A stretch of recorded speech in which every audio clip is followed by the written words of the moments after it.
L'introduction de l'atelier 574, une mini-série de questions-réponses uniquement. L'état de la matière lui-même fait partie du spectre du champ magnétique. Un extrait de l'atelier 573 à 2h38:05. Eric. Oui, nous avons quelques questions intéressantes restantes de Offscript sur YouTube qui dit « Bonjour Monsieur Cash, un plasma contrôle-t-il lui-même dans l'espace ou est-il contrôlé par l'environnement dans lequel il se trouve?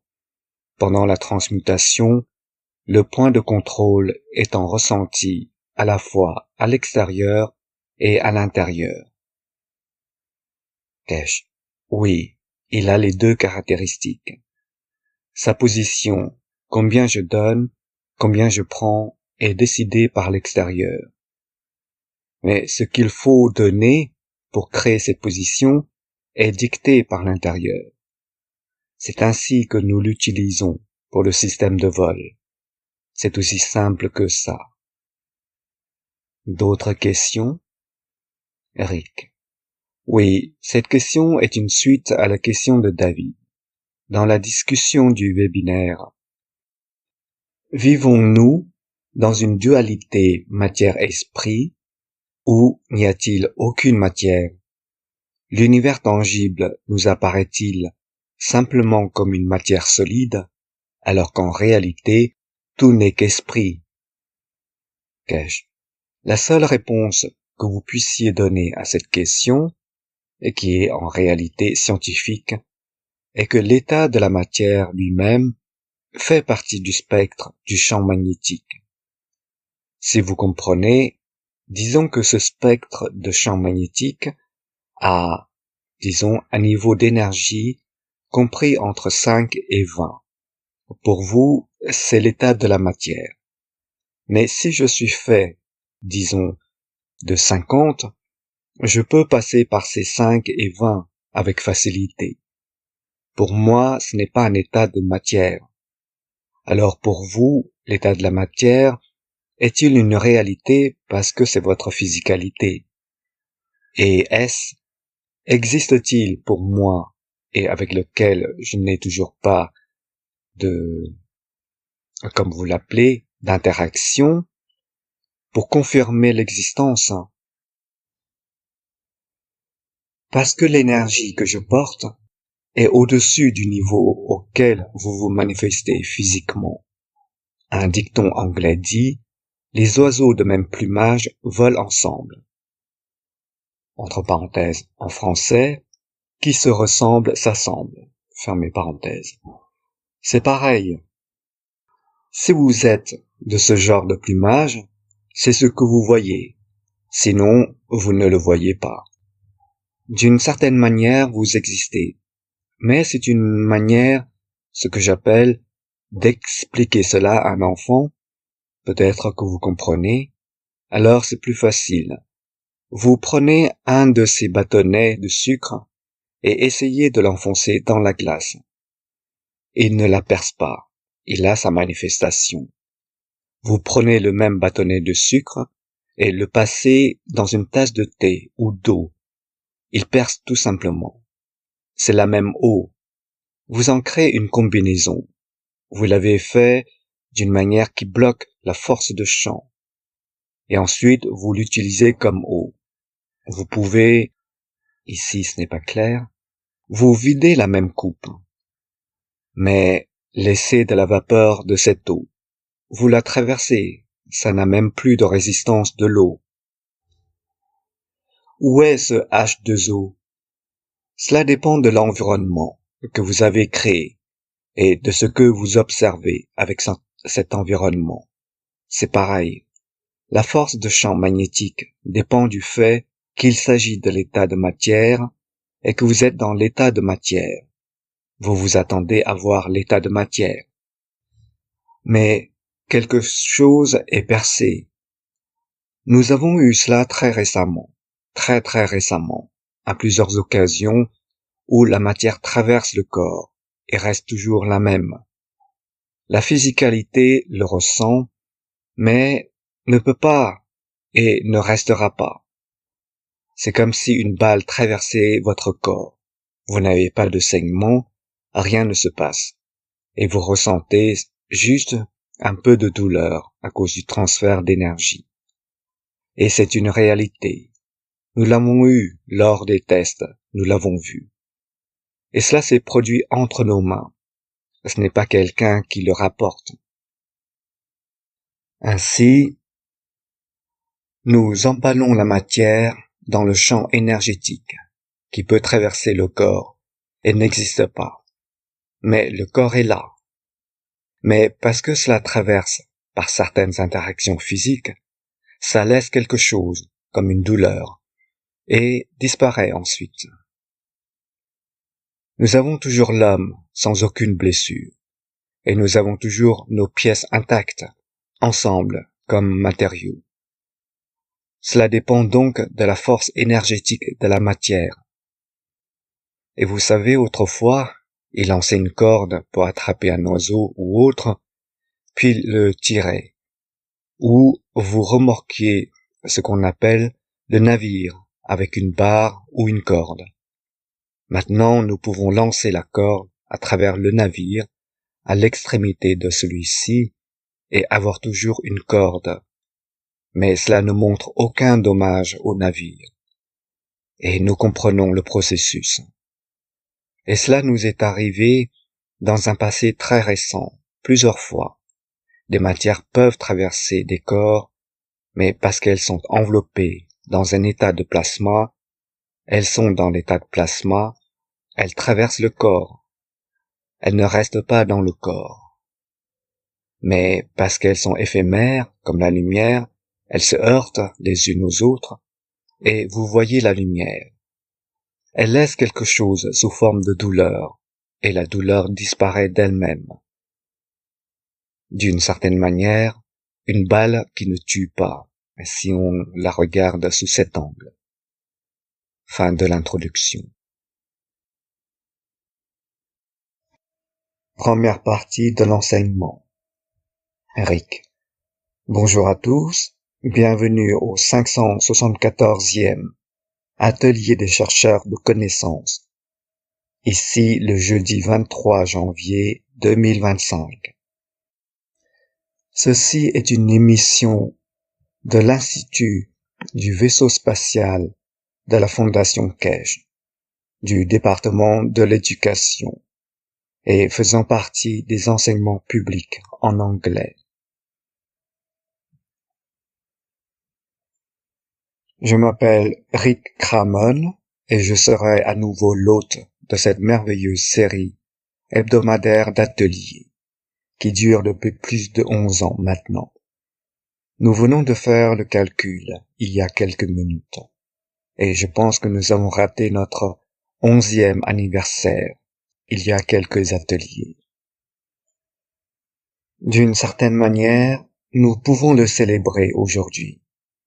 Bienvenue, Monsieur Keshe, à l'atelier d'aujourd'hui. Êtes-vous prêt à commencer? Keshe. Oui, merci beaucoup. Bonjour, bonne journée à vous. Ou bon après-midi à vous. Comme d'habitude, où et quand vous écoutez cette série d'ateliers pour chercheurs de connaissances de l'Institut du vaisseau spatial de la Fondation Keshe. Nous vous souhaitons à nouveau la bienvenue.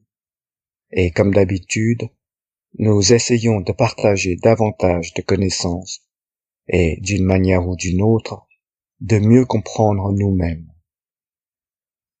Ce qui est important, c'est que beaucoup d'entre vous considèrent ces sessions du vendredi avec nous comme quelque chose que font quelques chercheurs de connaissances. Et ces quelques chercheurs de connaissances nous apportent beaucoup de connaissances. Et dans le système, nous supervisons la façon dont ils transfèrent leurs énergies, la façon dont ils transmutent leurs énergies. Cela nous apporte une énorme quantité de connaissances, une grande quantité de connaissances sur la manière dont nous, même en tant qu'êtres humains, sommes contrôlés. Ce que nous voyons de manière très directe, comment pour la première fois notre cerveau est structuré, comment nous recevons de l'énergie, pourquoi recevons-nous de l'énergie,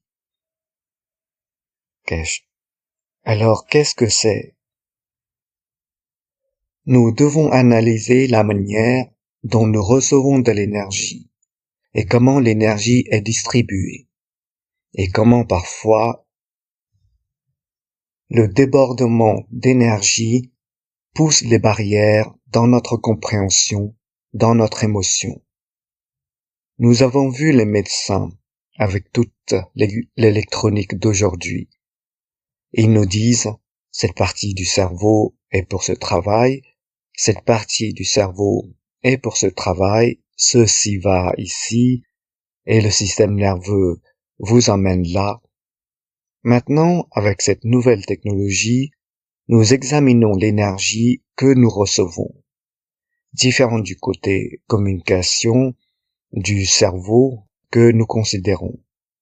Lors de la dernière session du vendredi, nous avons vécu certaines des expériences les plus étonnantes que nous ayons observées, que vous, en tant que chercheurs de connaissances, avez vécues. Cela a ouvert une énorme boîte de Pandore, de questions, de compréhension, et quelle est la prochaine question pour nous?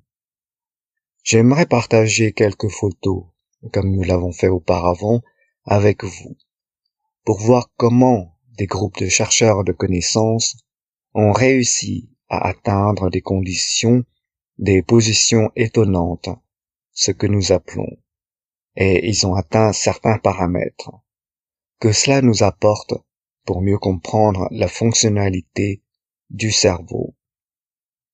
Ce que cela signifie, c'est que je partage avec vous pour comprendre, car il s'agit d'une partie de l'enseignement que nous devons, dans les prochains jours et mois, analyser littéralement.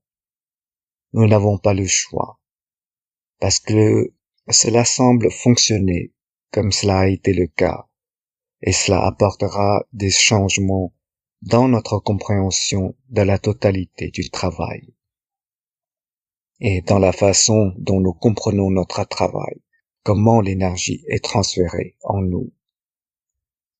L'un des groupes de vendredi dernier a réalisé, d'une certaine manière, une transmission complète, ou une transmutation, comme vous l'appelez. Et ce groupe, nous les connaissons leur comportement. Et cela nous apporte des données étonnantes sur ce que font ces gens. Si vous regardez cette image et que vous supervisez cette zone, cela dure environ 2 minutes, et puis elle se répète ici très rapidement. Cette zone bleue est ce que j'appelle le moment de la panique.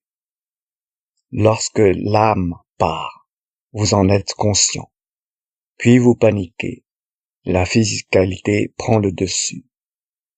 Puis, non, c'est ok, et vous repartez. Mais ce qui est intéressant, c'est de voir ça, comment l'âme de l'homme, l'énergie de l'homme, a, à la fois, dépassé la physicalité et l'âme de la physicalité.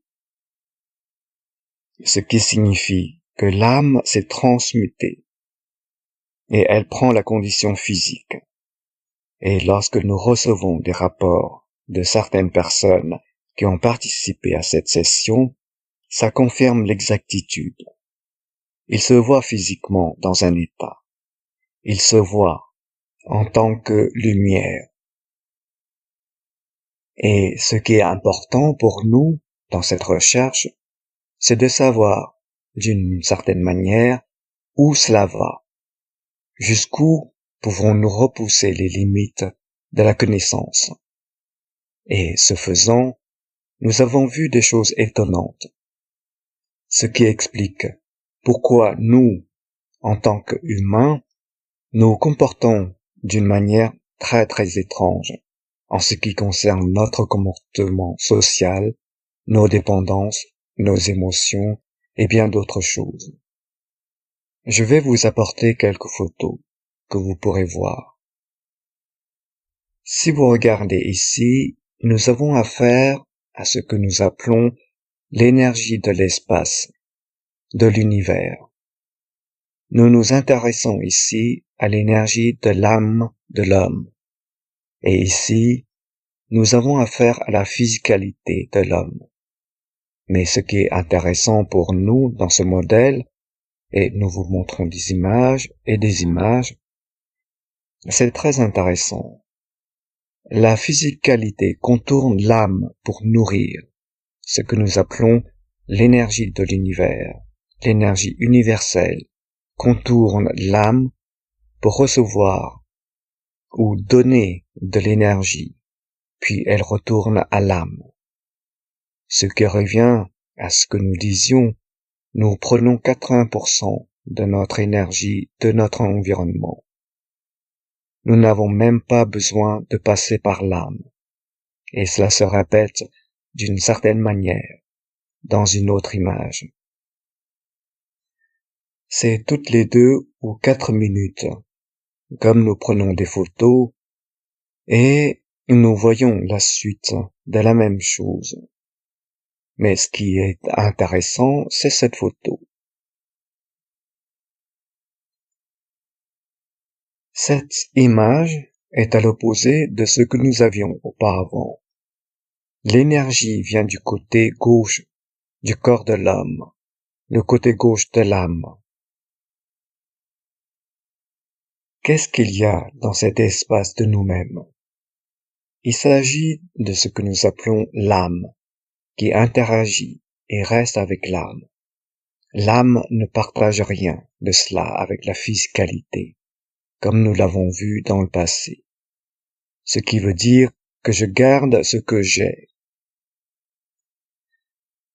Alors que, lorsque nous avons vu l'énergie venir de l'autre côté, qui est du côté droit, elle alimente le côté gauche, qui fait partie de la structure de l'émotion de l'homme, et l'alimente. Ainsi, d'une certaine manière, un côté de notre cerveau nourrit notre âme. Un autre côté du cerveau, à travers l'âme, nourrit notre physicalité, avec l'émotion, avec la compréhension. Mais ce qui est intéressant, c'est que l'âme ne partage pas avec la physicalité. Même si vous vous souvenez de la dernière fois, ou de la fois d'avant, quand nous avons vu ici, nous avions 3 couches, comme un magrave. Ici, le 3e magrave, la 3e dimension de l'énergie, se trouve en fait avec l'énergie universelle. C'est à ce moment-là qu'on se nourrit, et à certains moments on change. Et ça, on a vu ça sur le graphique. On a vu ça par l'observation de l'équipe. Mais un point intéressant pour nous, c'est que cette condition se produit. Maintenant, nous savons exactement quand cela se produit. Pour ce groupe, nous avons fermé leur partage avec nous. Nous avons arrêté.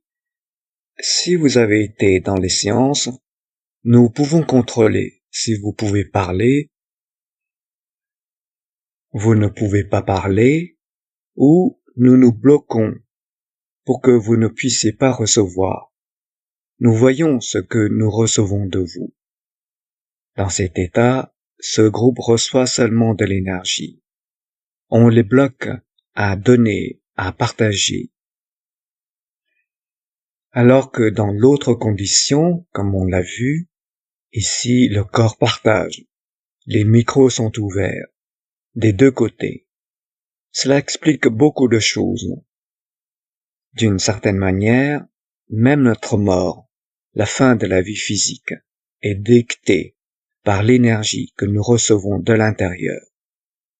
Parce que si vous regardez de ce côté-ci, je ne partage pas, je ne fournis pas. Je maintiens. J'augmente l'élévation de l'âme de l'homme. Donc je prends de l'énergie, car notre émotion passe du côté droit du cerveau au côté gauche du corps. C'est là que se situe notre émotion. C'est là que se trouve notre cœur, que cela apporte cette condition de l'émotion. La position du cœur est l'un des principaux critères du transfert de l'émotion. Alors nous comprenons davantage la dimension de la physicalité. Si vous regardez dans une autre structure, comment même le corps transfère l'énergie à travers l'âme, qui se trouve dans la structure de l'âme.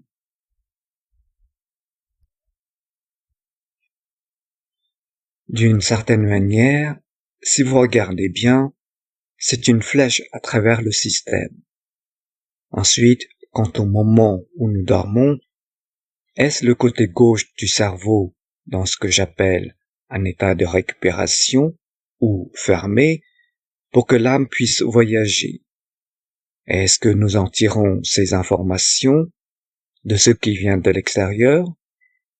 Et puis, serait-ce le côté droit du cerveau quand on rêve, là où c'est resté coincé dans l'âme, et c'est un rêve physique.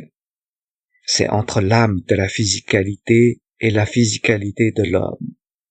Et est-ce la première phase du sommeil ou la deuxième phase du sommeil? Ou est-ce que cela se produit aux 3/4 ou aux 4/4? Ce test, surtout la semaine dernière, a ouvert un nouvel ensemble de formes pour la recherche, le développement et la compréhension. Mais ce qui en ressort, c'est la réponse des gens qui ont participé à la session. Nous voyons des gens du même groupe nous dire la même chose. Les gens du groupe avec lequel nous jouons différemment ou que nous alimentons différemment nous disent la même chose. Mais c'est l'exclusivité de ce groupe. Ils ont perdu toute leur souffrance. Ils n'ont aucune connexion avec la perte, avec la douleur. C'est comme si ça n'existait pas. Elle n'existe pas. Et surtout quand on regarde les personnes de ce groupe, il n'y a aucune intention de manger. Nous collectons des données, nous collectons des graphiques, nous collectons des chiffres lors des tests. Et puis, quand il s'agit des retours de commentaires, on voit comment ça colle. Pourquoi on voit ces chiffres? Pourquoi on voit ce comportement? Pourquoi les gens parlent dans chaque groupe à peu près de la même manière? Et assez étrangement, ce groupe est le groupe chinois.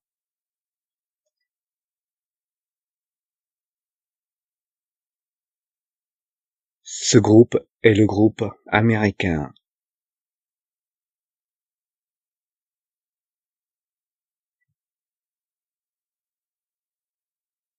Ou ce groupe, le groupe européen.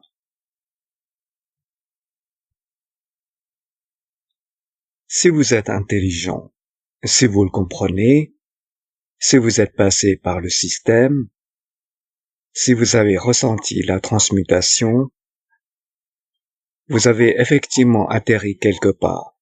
Vous ressentez concrètement quelque chose.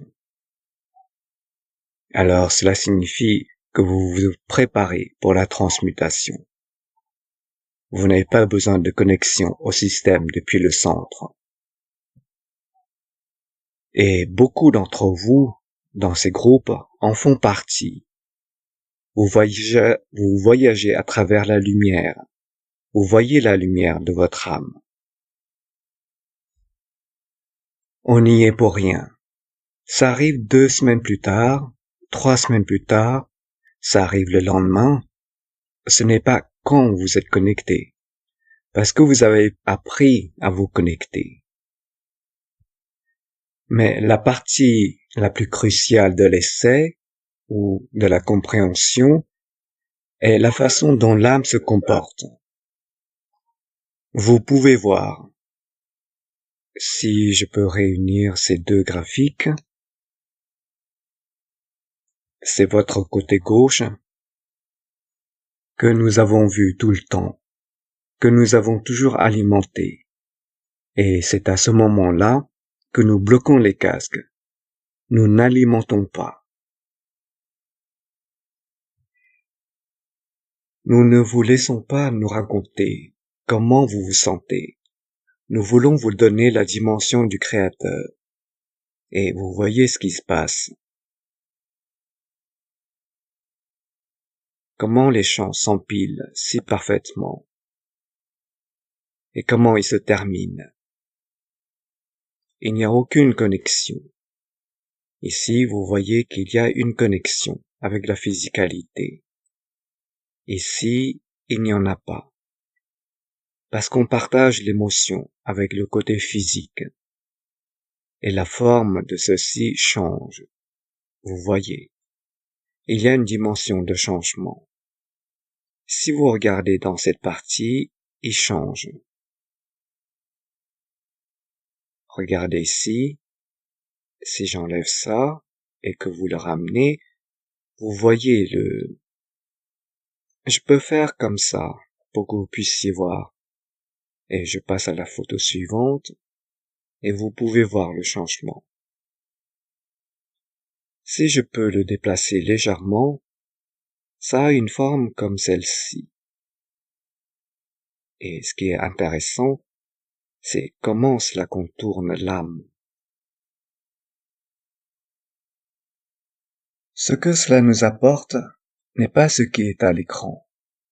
Ce qui nous intéresse, c'est qu'en matière de technologie spatiale et de transmutation, c'est ceci.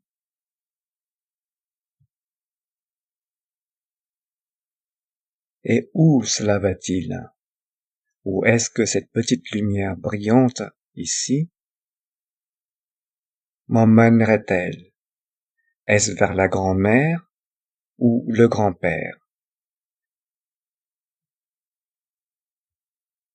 Ou est-ce que ce point ici est l'âme de Mars?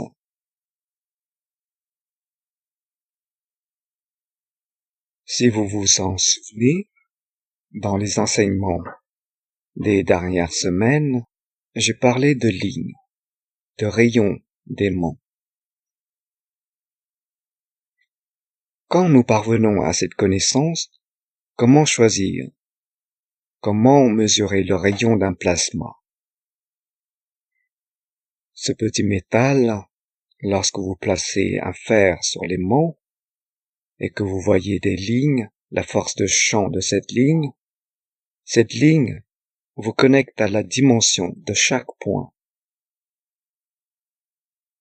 Chaque point que vous voyez sur cet écran est une connexion finale à une autre entité. Ce n'est pas seulement un point de lumière bleue.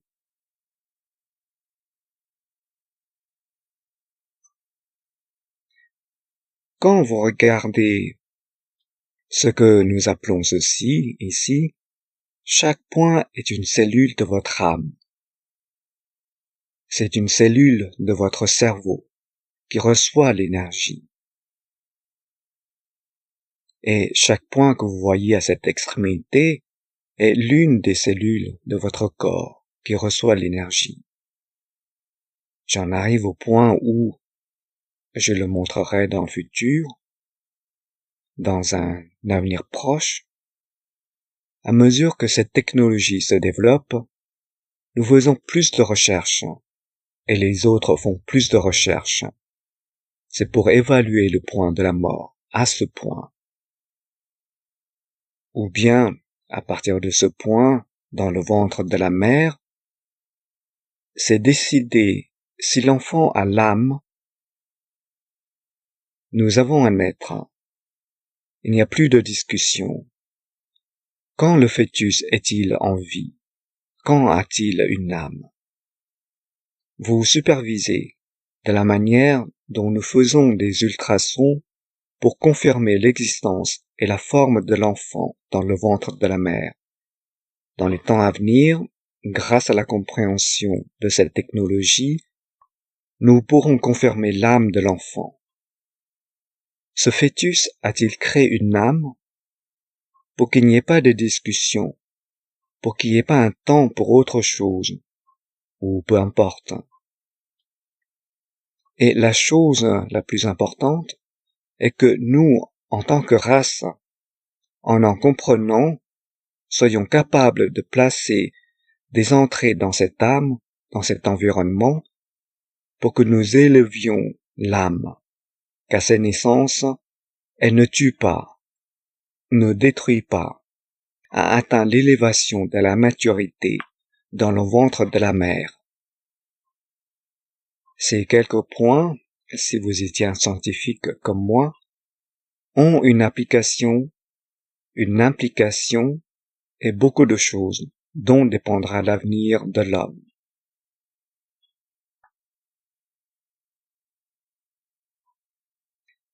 Nous voyons comment un enfant présente des handicaps physiques dans le ventre de la mère, ce qui peut entraîner des problèmes à la naissance. Comment élever l'âme pour les corriger?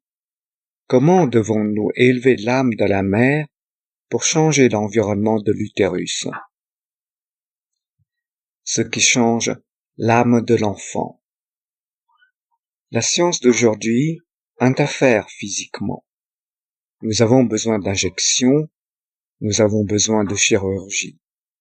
Les scientifiques du futur interagissent avec l'âme de l'homme, et avec ce changement de l'âme, l'homme changera. C'est l'histoire des enfants de Mitra. C'est ce que nous, humains, verrons.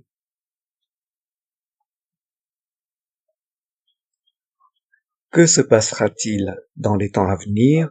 J'en suis sûr, comme si je suis curieux, si aventureux, que dans un temps très proche, nous testerons l'existence de deux âmes. D'une certaine manière, l'âme de la mère et l'âme du fœtus.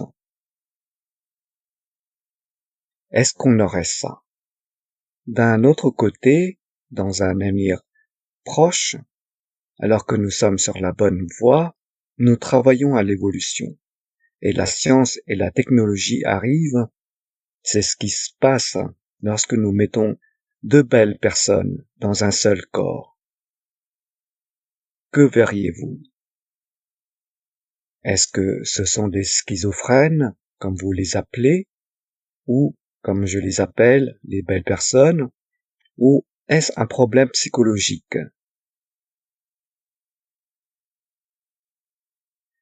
Alors nous voyons les deux âmes dans un seul corps, se partageant dans la dimension physique d'une seule.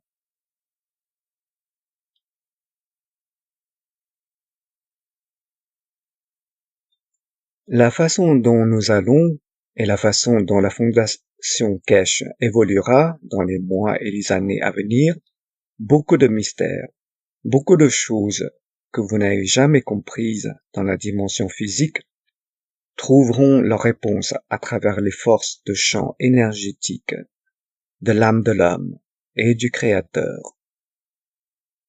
Nous aurons une réponse à savoir où se trouve ce point. Quelle est sa fonction et pourquoi mon âme y est-elle connectée pour que je voie l'autre extrémité? Ce qui est intéressant, quand on voit le graphique dynamique, ce n'est pas comme ça. Le graphique dynamique, d'une certaine manière, bouge. Il a un mouvement et nous le suivons. Et comment il se présente et où il va, alors nous voyons les véritables caractéristiques de l'âme. Viendra-t-il le moment où, comme aujourd'hui, à notre naissance, nous prendrons une forme au point de votre, ce que j'appelle, perfection en tant qu'enfant, de votre âme et de son comportement. Et dans quelques années, quand vous êtes malade ou quelque chose arrive, on voit que la forme de l'âme a légèrement changé, d'une manière différente. Serions-nous capables de la changer pour que l'âme retourne à sa position normale? Et nous ne voyons pas la maladie dont on est censé avoir. Ou, d'une certaine manière, nous créons un modèle, blueprint, qui, toutes les quelques semaines, tous les quelques mois, lorsque nous passons par le système, nous rafraîchissons le modèle, blueprint. Aucun homme ne peut tuer. Aucun homme ne peut détruire. Aucun homme n'a l'avidité de posséder la physicalité. Désormais, vous pouvez voir l'avenir de l'humanité à travers les dimensions de la création et du créateur, et non dans les briques, le mortier, les voitures, la nourriture et la physicalité de l'homme. Je suis sûr que dans les temps à venir, comme nous voulons un corps parfait, nous faisons des opérations pour avoir des joues parfaites, des cheveux parfaits et tout le reste. Nos futurs enfants passeront par ce processus pour que tout soit parfait. Qu'en tant qu'enfants de l'homme, ils deviennent parfaits. Mais d'une certaine manière, retournez à la Fondation Keshe et retournez sur le site internet de la Fondation Keshe. Et nous avons mis les contrats avec vous que 2 fois par an, vous allez dans le système pour votre santé, votre richesse et votre bien-être, ou peu importe comment vous voulez l'appeler. C'est ce que nous faisons. Maintenant, je peux vous expliquer, après 2 ans de mise en place de ces contrats, et vous les avez acceptés, ce que cela signifie. Nous ne réparons pas votre physicalité. Vous réparez votre champ d'équilibre énergétique, ce que nous appelons votre âme, et votre interaction avec vous-même et l'environnement. Une correction. Ces nouvelles technologies, cette nouvelle compréhension des champs énergétiques de l'homme par rapport à son univers, à son environnement, et comment nous réagissons, vont nous apporter des changements. Nous sommes formés pour observer et comprendre cela. Je n'ai pas besoin de vous asseoir devant moi et de vous dire « Avez-vous mangé les raisins ?» et vous dites « Non, j'ai mis le système en marche, l'âme me dit « Il ment, il a mangé les raisins. »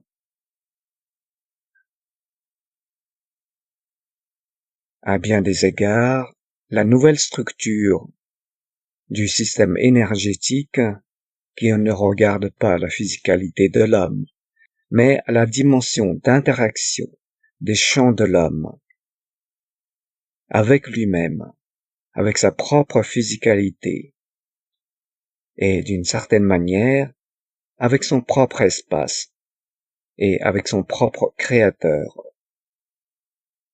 apportera une nouvelle dimension à l'homme.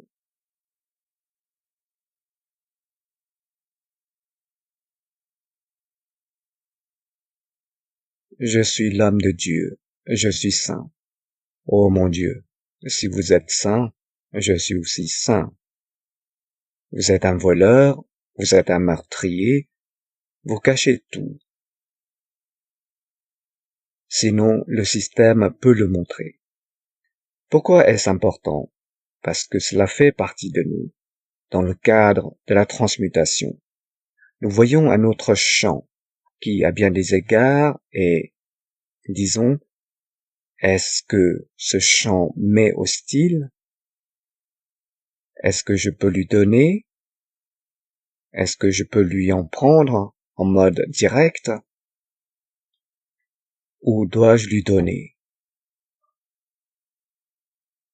Et d'une certaine manière, lequel des points est-ce devant vous?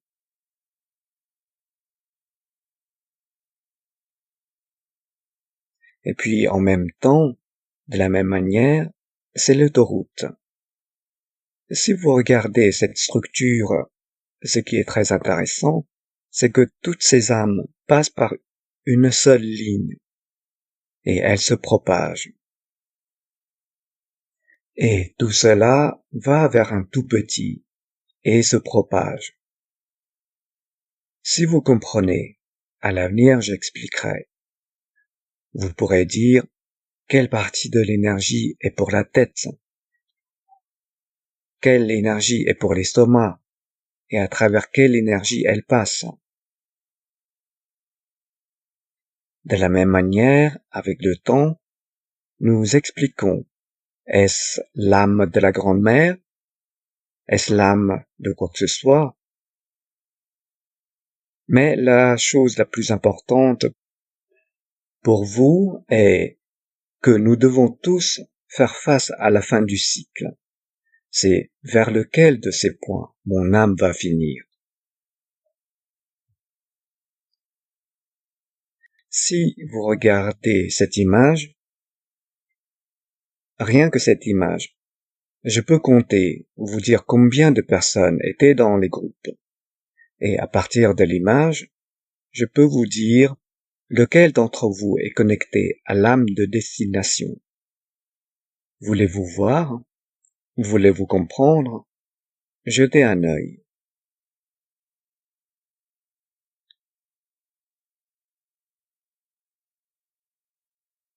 Ceux d'entre vous qui font partie de ce groupe, c'est la destination de votre âme. C'est la destination de votre âme. Quand vous mourrez, quand vous en avez fini avec cette physicalité, c'est là où vous êtes le plus brillant. Vous faites déjà votre nid. Ce n'est pas seulement que c'est un point brillant. Ce n'est pas seulement un autre point. Parce que lorsque vous regardez cela, ceci est la position de votre âme qui se trouve ici. Et vous en voyez l'interaction. Et puis vous voyez l'interaction de votre physicalité. Si vous remarquez, vous tous vos corps ont toutes ces photos que nous montrons, nous les prenons, je vous l'explique pour mieux comprendre, car nous sommes une seule structure en tant que Fondation Keshe. Ça, ce sont vos testicules, votre reproduction, là où se trouve l'âme de vos enfants. Cette position forte est l'endroit où se trouve votre glande thyroïde, là où se trouve le corps physique et le cœur.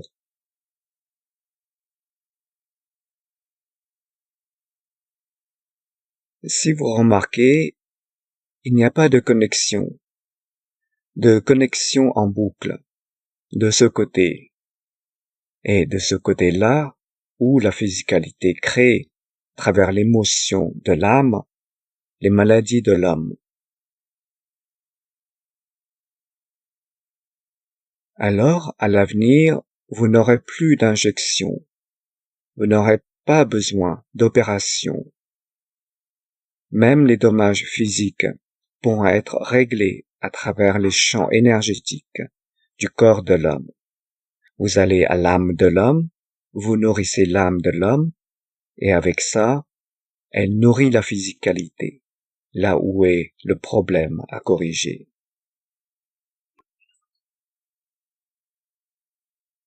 De bien des manières, vous apprendrez dans les temps à venir laquelle de celles-ci Vous devez prendre pour devenir l'énergie, pour que la physicalité n'ait pas besoin de manger une autre âme, pour créer, vivre et exister. Ce ne sont pas des données créées, c'est vous qui étiez assis vendredi dernier dans le système. Et c'est très très étrange. Comment la plupart d'entre vous, la plupart des images, la plupart des graphiques finissent d'une manière très très claire sur la façon dont l'homme dans l'espace vivra et comment l'homme dans l'espace survivra.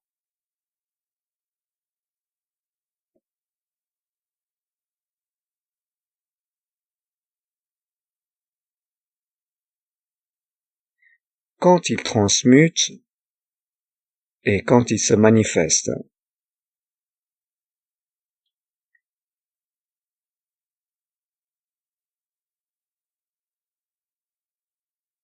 Et comme vous pouvez le voir, vous pouvez manifester, transmuter, manifester très simplement.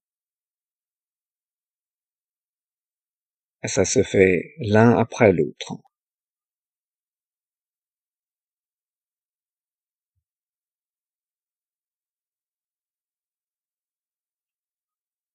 Comprenant cela, et nous avons permis d'interagir avec les émotions, les sentiments, la condition physique lors de la séance de la semaine dernière. Nous avons vu comment les gens changent, comment les gens ont changé, quelle partie a changé, et comment ils ont changé, et comment ils voulaient changer, ou apporter un changement, ou pourvoir.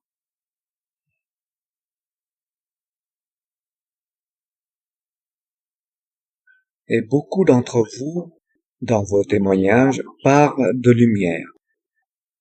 Pourquoi voyez-vous ces lumières? Pourquoi vivez-vous continuellement dans ces lumières? Et comment cette lumière, avec l'interaction de votre âme, littéralement, avec l'âme de l'univers, apporte cette luminosité, cette lumière, qui, d'une manière comme la lumière du jour vous nourrit, cette lumière nourrit votre âme. Et si vous comprenez comment le faire, si vous pouvez y parvenir, alors vous n'avez pas besoin de la dimension physique, où vous pouvez dicter quand la physicalité se manifeste dans n'importe quelle direction. Ce sont les toutes premières étapes dans le monde de la science, de la création, les transferts de l'énergie, de la compréhension du processus. Et je suis sûr que dans les semaines et les mois à venir, nous vous apporterons davantage de connaissances, de manière à ce que chacun d'entre vous puisse passer par la transmutation. Mais le problème est que nous devons enseigner aux âmes, et les âmes doivent être là pour apprendre, que dans le processus d'apprentissage, elles partagent. Une fois l'un éclairé, il éclaire les autres. Et puis cela se construit jusqu'à ce processus. Et puis, quand je mourrai, la fille de Mitra, qui est parmi vous, prendra la relève. Elle est formée pour vous emmener dans les profondeurs de l'univers et vous enseigner les règles de l'univers. Mon travail consiste à vous emmener dans l'univers. C'est comme aller dans un nouveau pays. Un avion vous y emmène, mais lorsque vous atterrissez, vous avez besoin des gens pour vous apprendre comment vivre, quelles sont les traditions et quelles sont les règles. C'est un numéro différent que vous avez pris. Là où l'âme a quitté la physicalité de l'homme. Ça, c'est le travail de la fille de Mitra, et pas le mien. Même si je peux vous l'enseigner, l'amour qu'elle porte en tant que femme est l'amour de la mère, et qui imitera. Et vous apprendrez. Elle ne parlera jamais, mais parlera à travers l'âme de l'homme.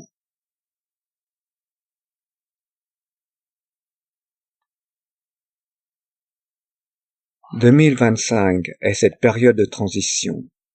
Et comme nous l'avons dit, nous changerons l'humanité. Nous apporterons ce changement. Aucun chef religieux, aucun roi, aucun président ne peuvent influencer les travaux qui sont entamés cette année pour l'élévation de l'âme de l'homme.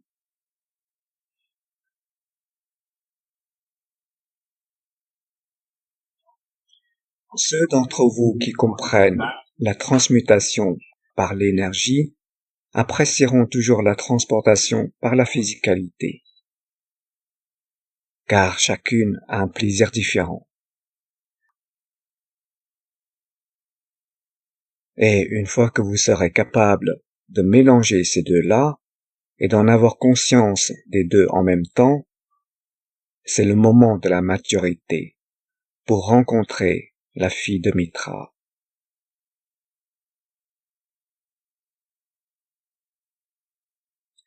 Alors vous mûrissez pour rejoindre la communauté universelle, là où tout objet n'est pas combustible, tout n'est pas ennemi, et tout le reste n'a rien à voir avec quelque chose. Je garde mes distances, vous gardez vos distances, parce qu'en gardant nos distances, nous respectons la vie de chacun.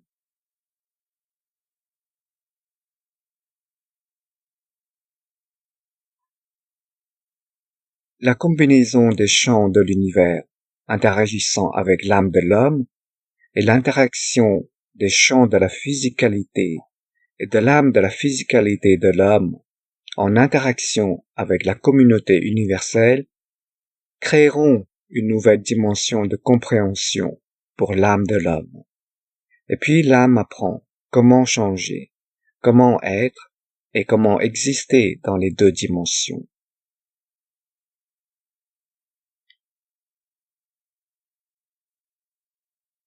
D'une certaine manière, nous sommes prêts à franchir cette étape. Mais nous sommes prêts à éduquer l'homme au-delà des frontières de la planète et non des nations. Et dans ce processus, tout est mis en place pour que l'homme apporte ce changement, accepte le changement et apporte le changement par la compréhension des champs d'énergie de l'univers et non par l'avidité de l'homme.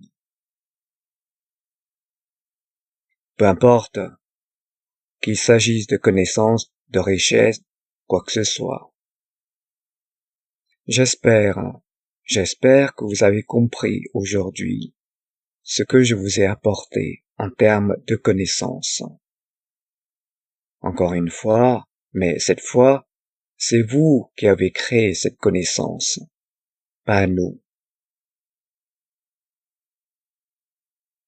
Ceci, le jaune et le blanc, est la dimension de votre physicalité. Et d'une certaine manière, le bleu est la dimension de votre énergie. Et les deux doivent coexister.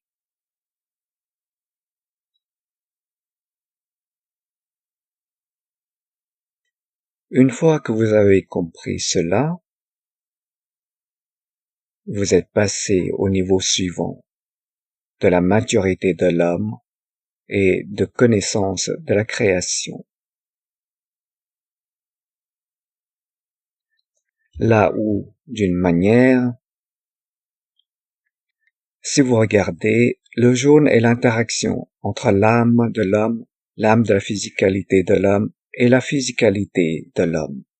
Le vert est une physicalité totale, car il est pris en charge, et le bleu est l'endroit où se trouve l'âme de l'homme, sans la physicalité. Et les trois peuvent exister, coexister.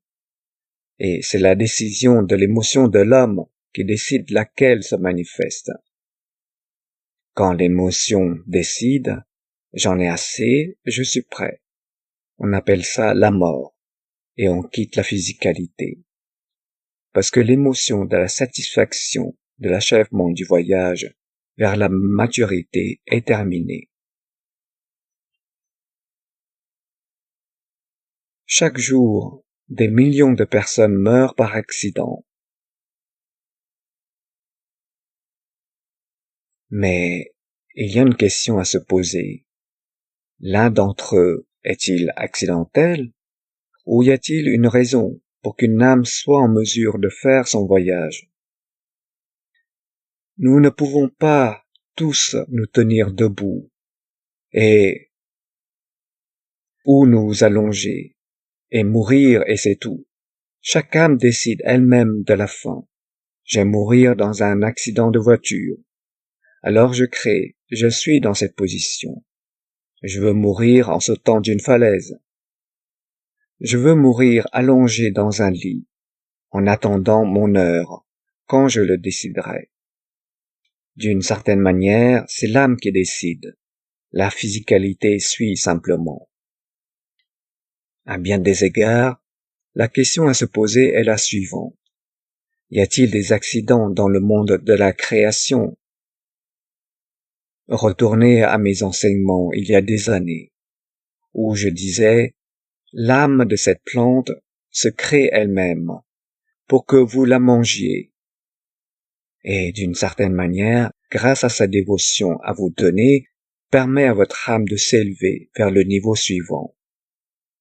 Ainsi, cette plante, cette graine que vous mâchez, que vous mangez, a décidé de son chemin. Mais ce n'est pas votre décision.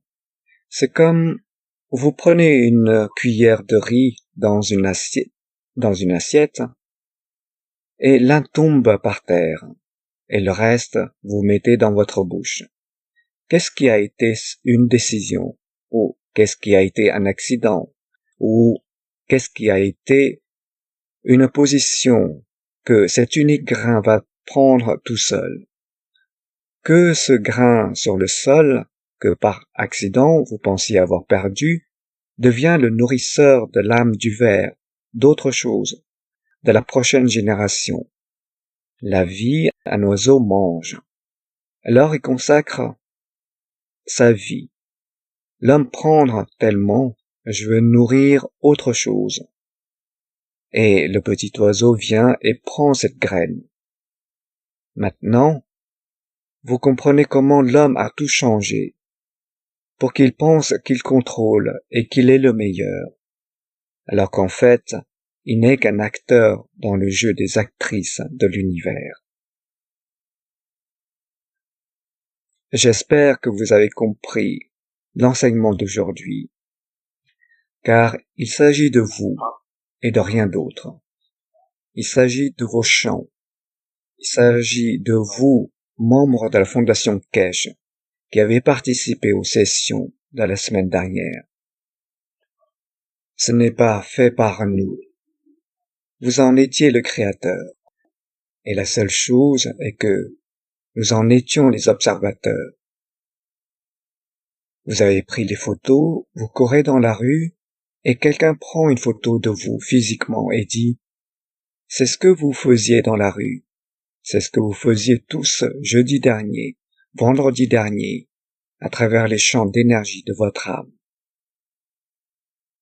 Si je mets des photos de vous ici, puis que je relis la force de votre chant, combien d'entre vous portent quel chant? Maintenant, quel point appartient à lequel d'entre vous? Mais ce qui est intéressant, c'est comment se fait-il que vous ayez tous collectivement le même modèle de travail de l'âme, selon les informations et l'énergie que vous recevez de notre part pour libérer. D'une certaine manière, si vous comprenez cela dans les temps à venir, comme je l'ai dit, lors des sessions de février, mars et avril, nous vous dictons de nombreuses manières et nous le bloquons et nous vous le montrons que où nous voulons que cette âme aille.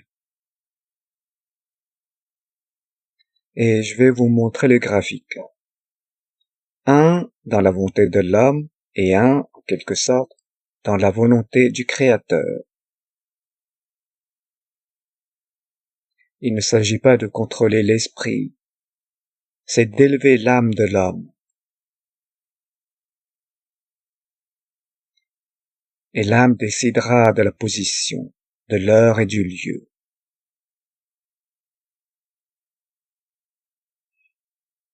On part faire une pause, on revient. Et j'espère avoir apporté à beaucoup d'entre vous beaucoup de joie avec l'enseignement d'aujourd'hui.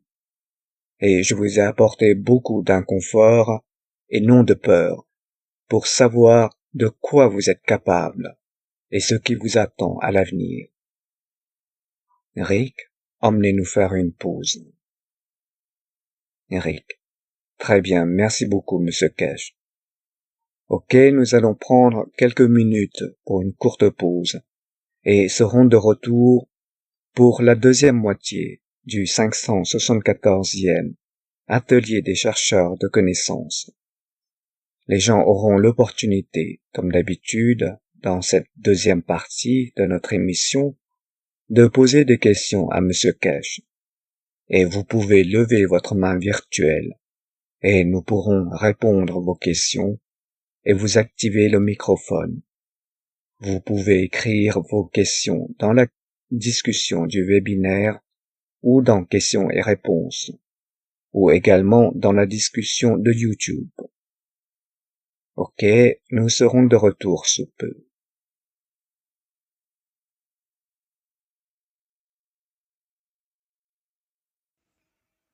Deuxième partie de l'enseignement. Rick. Ok, nous sommes de retour, à nouveau, au 574e atelier des chercheurs de connaissances, ici le jeudi 23 janvier 2025. Et je crois que Monsieur Cash a plusieurs choses à dire avant de commencer la partie des questions ici. Alors allez-y, Monsieur Cash. Cash, merci beaucoup. Comme nous l'avons annoncé la semaine dernière, les sessions de février, mars et avril, c'est déjà annoncé, c'est promu. Et nous essayons de prendre très peu de personnes dans ces sessions, parce que nous voulons vous faire passer par la transmutation, et nous voulons vous faire passer par ce que nous appelons le cycle de communication dans le temps de transmutation. Ce qui sera intéressant, c'est comment vous vous sentirez lors des prochaines séances et combien d'entre vous parviendront à comprendre la position de l'âme de la physicalité, de l'âme de l'homme et de la transmutation des énergies.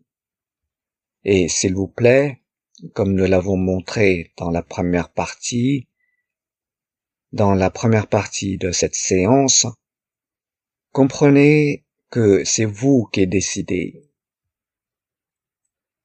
C'est vous qui décidez d'aller faire du shopping et c'est vous qui décidez où va votre âme et personne d'autre. De la manière dont vous pensez, de la manière dont vous apprenez à marcher, maintenant vous devez apprendre à gérer les champs d'énergie que vous appelez l'âme ou l'âme de la physicalité, qui est l'énergie de votre vie, en vous et contrôlée par vous. Et ce sera l'un des plus gros problèmes pour les chefs religieux, une fois que les gens commencent à comprendre comment marcher avec les deux dans leurs mains. Alors, il n'y a plus de Jésus. Comme votre âme, vous l'avez vu dans la première partie, peut-être un de ces points est la connexion avec le Créateur. Avez-vous besoin de quelqu'un d'intermédiaire pour vous dire quoi? Comme vous êtes plus proche d'eux ou de lui, qu'il ne pourrait jamais l'être. Nous répondrons à quelques questions et nous verrons comment nous allons et où nous allons. S'il vous plaît. Eric. Ok, merci. Eskandari. Bonjour Rick. Bonjour Monsieur Kesh. Merci Rick. C'est Eskandari. Vous pourrez reconnaître ma voix.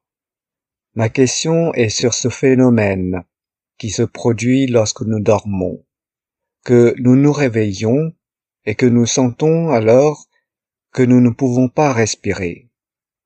Cela m'est arrivé plusieurs fois, et ce que j'ai fait, partout où est ma main, proche de ma peau, j'essaie de pincer mes ongles si fort, comme une piqûre d'aiguille, ou si c'est près de ma tête, c'est encore mieux. Je touche juste le crâne, et ou gratter le crâne, et je reprends à respirer. Et c'est vraiment une situation de panique. Ceci est arrivé à ma tante, et elle dit qu'elle se précipite chez le médecin, parce qu'elle est tellement paniquée, et je lui dis que si tu n'es pas morte, et que tu as pu aller voir un médecin, alors ce n'est pas grave. Quoi qu'il en soit, ma question est la suivante. Est-ce que ce phénomène est comme une transmutation, que quelque chose se produit pendant la transmutation? Et est-ce que c'est comme toucher la peau, c'est comme quand un bébé naît et le bébé ne peut pas respirer. Les médecins tapent sur son postérieur afin de le stimuler pour qu'il respire à nouveau. En fait, je me demandais comment ça marche. Est-ce que toucher la peau, c'est comme un stimulant ou quoi? Merci beaucoup. Merci beaucoup, mademoiselle Eskandari. D'une certaine manière, le monde médical l'appelle l'insomnie, ou quand vous arrivez à une position, ce que vous appelez, il y a différentes raisons, 10 différentes, peut-être 20 raisons différentes, que nous passons par un point où nous ne pouvons pas respirer. Et ça, c'est le côté physique. Mais l'autre moitié du cerveau est actif, donc il vient aider. Elle doit revenir. C'est comme dans votre sommeil, lorsque quelqu'un frappe soudainement à la porte, ou laisse tomber quelque chose, et que vous vous réveillez. Vous avez besoin de temps pour savoir où vous êtes. En fait, cette casse du verre vous a donné ce contact que vous faites avec votre corps. Mais ça, quand vous vous endormez, disent certaines personnes, le petit morceau qui est suspendu au fond de votre gorge bloque ce que vous appelez le tuyau respiratoire. Lorsque vous faites, ils disent, une taille supérieure à 43 cm autour de votre cou, la graisse ou le tissu musculaire le bloque. Et cela pour différentes raisons. Ainsi, parfois le palais de votre bouche se desserre d'une manière qui vous fait ronfler. Mais d'une certaine manière, il se desserre de manière à fermer le conduit respiratoire. Cela a différentes raisons, ou d'une certaine manière, psychologiquement ou physiquement, votre cycle respiratoire passe par un piège émotionnel. Il ne peut pas passer à la phase suivante. C'est comme un arrêt du système. Et c'est pourquoi, comme je l'ai toujours dit, nous avons deux moitiés. La moitié qui est en charge ne peut pas le faire tant que l'autre moitié n'est pas là. Alors vous vous réveillez. Vous revenez pour respirer. Le fait de vous toucher, ou quoi que vous fassiez, ou la confirmation que vous vous faites du mal, ou que certaines personnes paniquent, est la réaction physique. Et c'est très très courant. Surtout pour les personnes en surpoids, ou les personnes qui sont extrêmement fatiguées, ou les personnes qui, avec le temps, l'opération du fond de la gorge, avec ce que vous appelez la petite chose suspendue au fond de la bouche, bloque le canal de respiration. Et c'est un phénomène naturel, on appelle ça. Ils ont un nom pour ça dans le monde de la médecine, que vous sautez hors du sommeil. Mais d'une certaine manière, la moitié qui est responsable de la physicalité est là pour, en quelque sorte, réveiller le côté qui est censé être physiquement au repos. Et puis, vous vous réveillez, parce que l'énergie dont vous avez besoin, le cycle respiratoire, se brise. Ainsi, beaucoup de personnes souffrant d'insomnie ont ce problème. Elles se réveillent et ne peuvent pas se rendormir à cause de la panique, et elles deviennent insomniaques. La majorité, un très grand nombre de gens, parce qu'ils ont peur de se rendormir, que cette fonction du corps puisse se reproduire, ont peur de la mort. Ils restent éveillés tout le temps, et puis cela se répète. Cela vient généralement avec l'âge, et vient généralement avec les affaires de ce que nous appelons du cerveau, plus que du corps physique. Le corps oublie qu'il a une partie physique pour fonctionner. Eskandari. Est-ce pour cela que les médecins touchent les bébés quand ils sont nés et ils ne peuvent pas respirer et touchent leur postérieur ou quelque chose du genre? Kesh. Ça, c'est une chose différente. C'est un phénomène différent. C'est une conversion, parce qu'on passe d'un monde liquide au monde de l'air, du gaz. Et cette frappe, c'est l'émotion, peu importe. C'est pour passer du système liquide au système gazeux. Eskandari. Ok, merci beaucoup. Kesh, merci beaucoup. Rick. Ok, nous avons plusieurs autres questions ici. De Filippo dans la discussion de YouTube. Bonsoir, Monsieur Kesh. Ma question. Pour libérer les champs de plasma, nous devons créer un environnement affaibli à l'intérieur du réacteur. Comment y parvenir? Merci beaucoup. Kesh. Pouvez-vous répéter? Eric. La question est, pour libérer les champs de plasma, nous devons créer un environnement affaibli à l'intérieur du réacteur. Comment y parvenir? Kesh. Oh, il y a plusieurs façons. Il existe des moyens de créer un autre champ dans le système, à distance, depuis l'extérieur. On le voit dans les galaxies et la position des galaxies. C'est très très technique.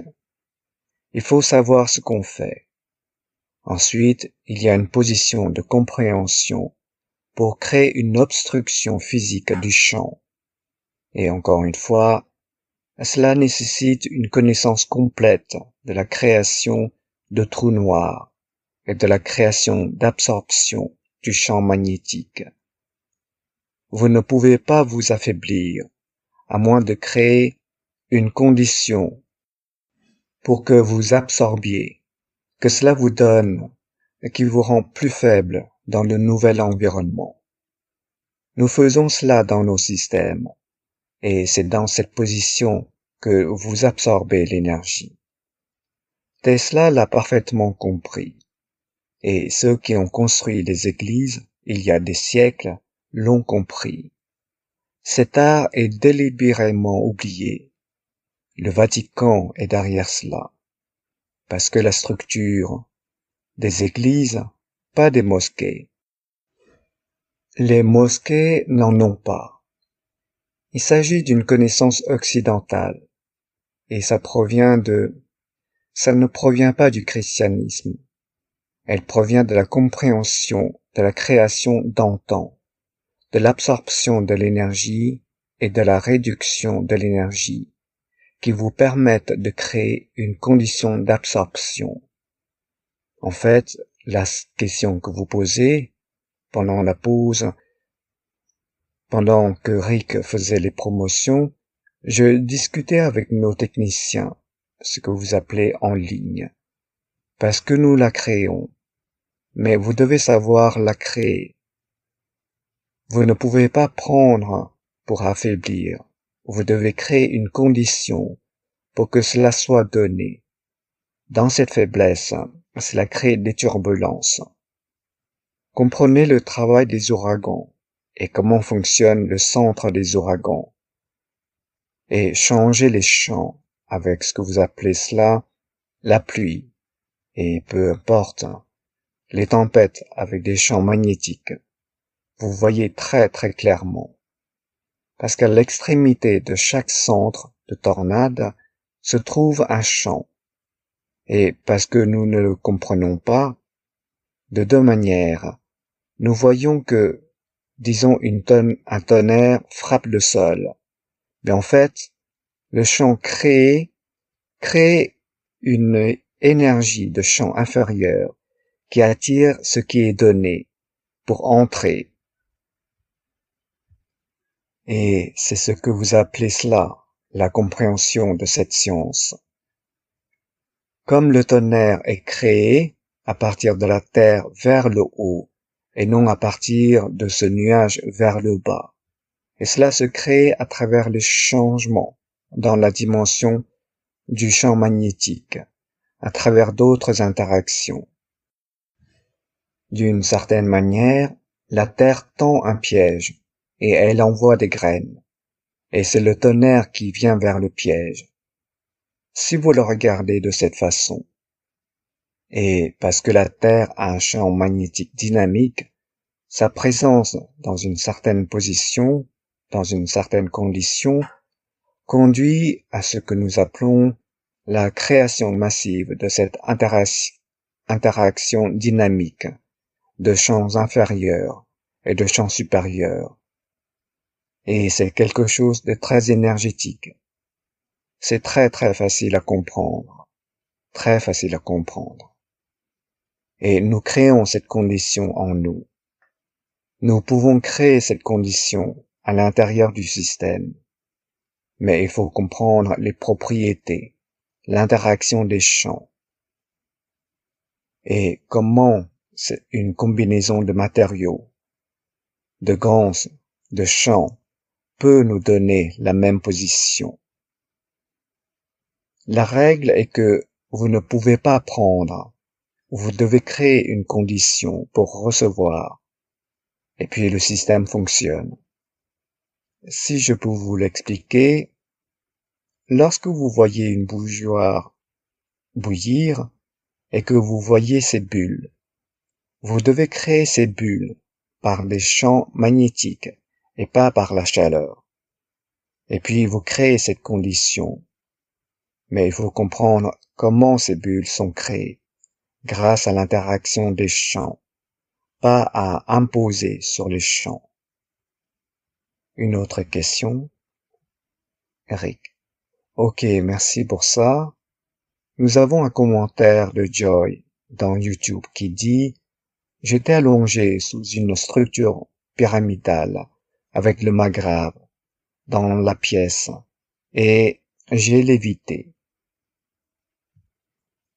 Kesh. Tout à fait possible. Cela dépend de la façon dont vous créez votre pyramide et de la comprendre. Et par accident, vous atteignez ce point. Nous avons fait ça avec John plusieurs fois, mais il faut comprendre comment faire. Une autre question? Rick.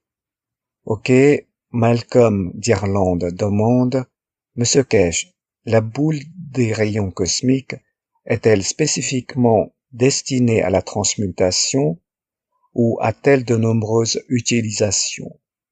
Et une personne peut-elle l'utiliser pour équilibrer les autres ou est-ce toujours spécifiquement pour une seule personne? Kesh, on aimerait on aimerait. On vous conseille de l'utiliser pour une seule personne. Vous pouvez l'utiliser en combinaison avec deux autres d'entre elles. Et elle a d'énormes applications et implications. Ça dépend comment vous utilisez l'interaction de son champ, comment vous la positionnez, où vous la positionnez. Je l'ai expliqué très récemment. Quand on tient l'aimant dans la main, on ne sent rien. C'est juste un métal. Lorsque vous y apportez un autre aimant ou un métal, vous savez que c'est un aimant. Et ceci est un aimant plasmatique. Et ils sont connectés, surtout quand vous en mettez deux ensemble. Un dans une oreille, ce que nous faisons maintenant pour certaines personnes, un d'un côté du casque et un de l'autre côté du casque, ou dans les unités pour les mains. Ils veulent mettre ce que vous appelez dans les packs de rayons cosmiques. C'est comme les graphiques que je vous ai montrés.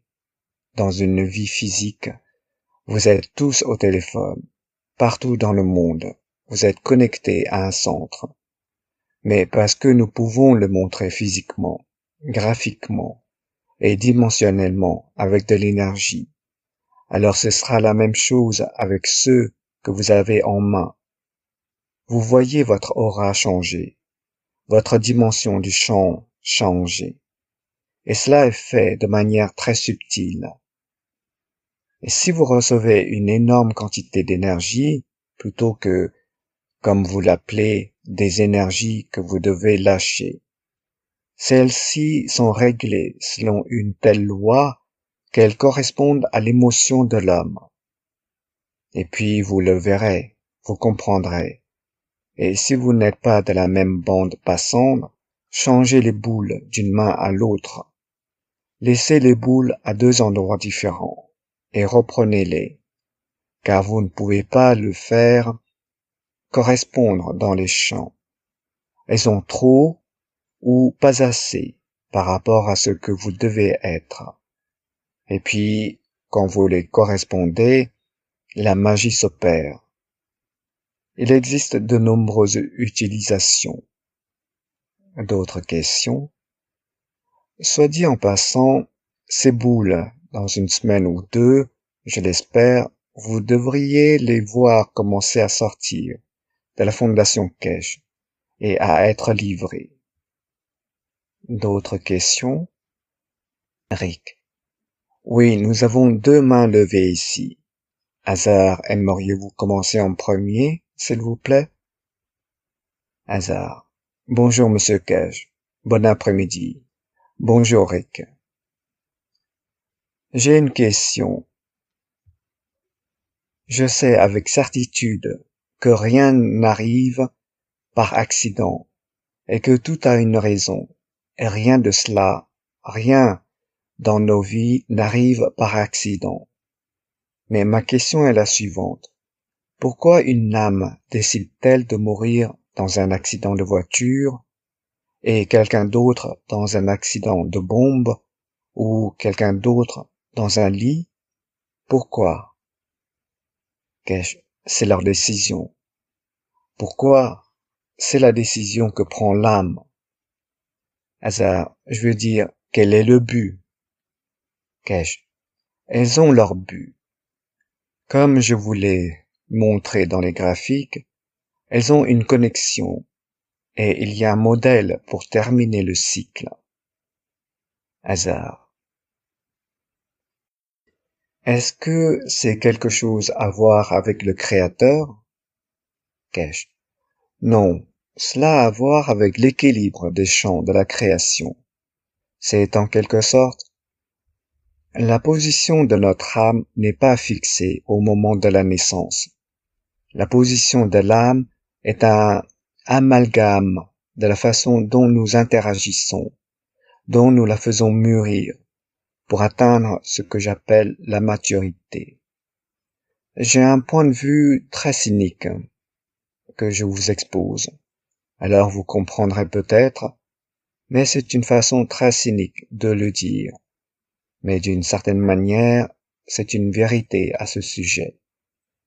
L'humanité a créé et commis tellement de crimes que c'est comme une tasse. C'est une tasse de 100 millilitres. Il faut 100 millilitres d'eau pour la remplir. Vous pouvez dire que c'est plein. Je peux la vider. La race de l'homme a commis tellement de crimes, et surtout dans un passé récent, que cette tasse, il faut plus de temps pour la remplir. Donc l'homme vit plus longtemps. Ils nous disent que la durée de vie augmente à cause du blabla, blabla. Je ne vois pas les choses de cette manière. En regardant le niveau d'énergie, nous faisons tellement de mauvaises choses qu'il faut plus de temps pour quitter cet équilibre et être prêt à partir. Cela ne veut pas dire que l'enfant qui naît et meurt est pur ou autre, mais l'une des raisons de l'allongement de la vie de l'homme, c'est que nous n'avons pas fait suffisamment d'économies du côté de l'énergie, de l'élévation de l'âme. On vole, on fait ceci, on fait cela. Donc au fur et à mesure que vous prenez, c'est vidé. Et une fois vidé, il faut la remplir. Et peut-être que le moment pour faire le plein, c'est l'oisiveté. C'est pour ça qu'on devient vieux, 20, 30 ans alité, où on ne peut rien faire, parce qu'on ne peut pas faire de mal, que l'âme, cette énergie, se rassemble pour être là, pour partir.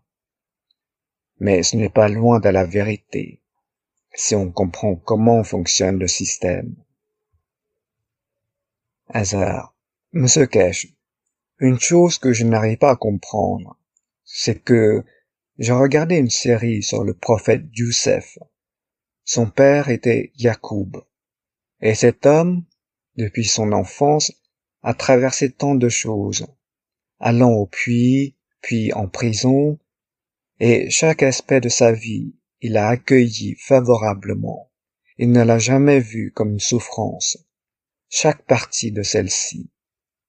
Il est temps de voir comment nous regardons la vie. Tous les aspects de la vie, c'est de la souffrance.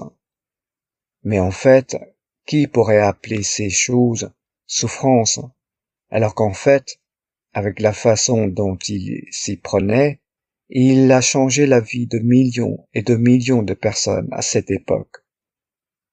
Et son intention n'a jamais été de mettre un sou dans ma main ou d'avoir une vie confortable. Et puis, je me suis dit, pourquoi nous regardons la vie comme si nous étions assis dans un château, ou si nous avions un domestique, ou si nous avions une Mercedes, ou ceci, ou si nous avions...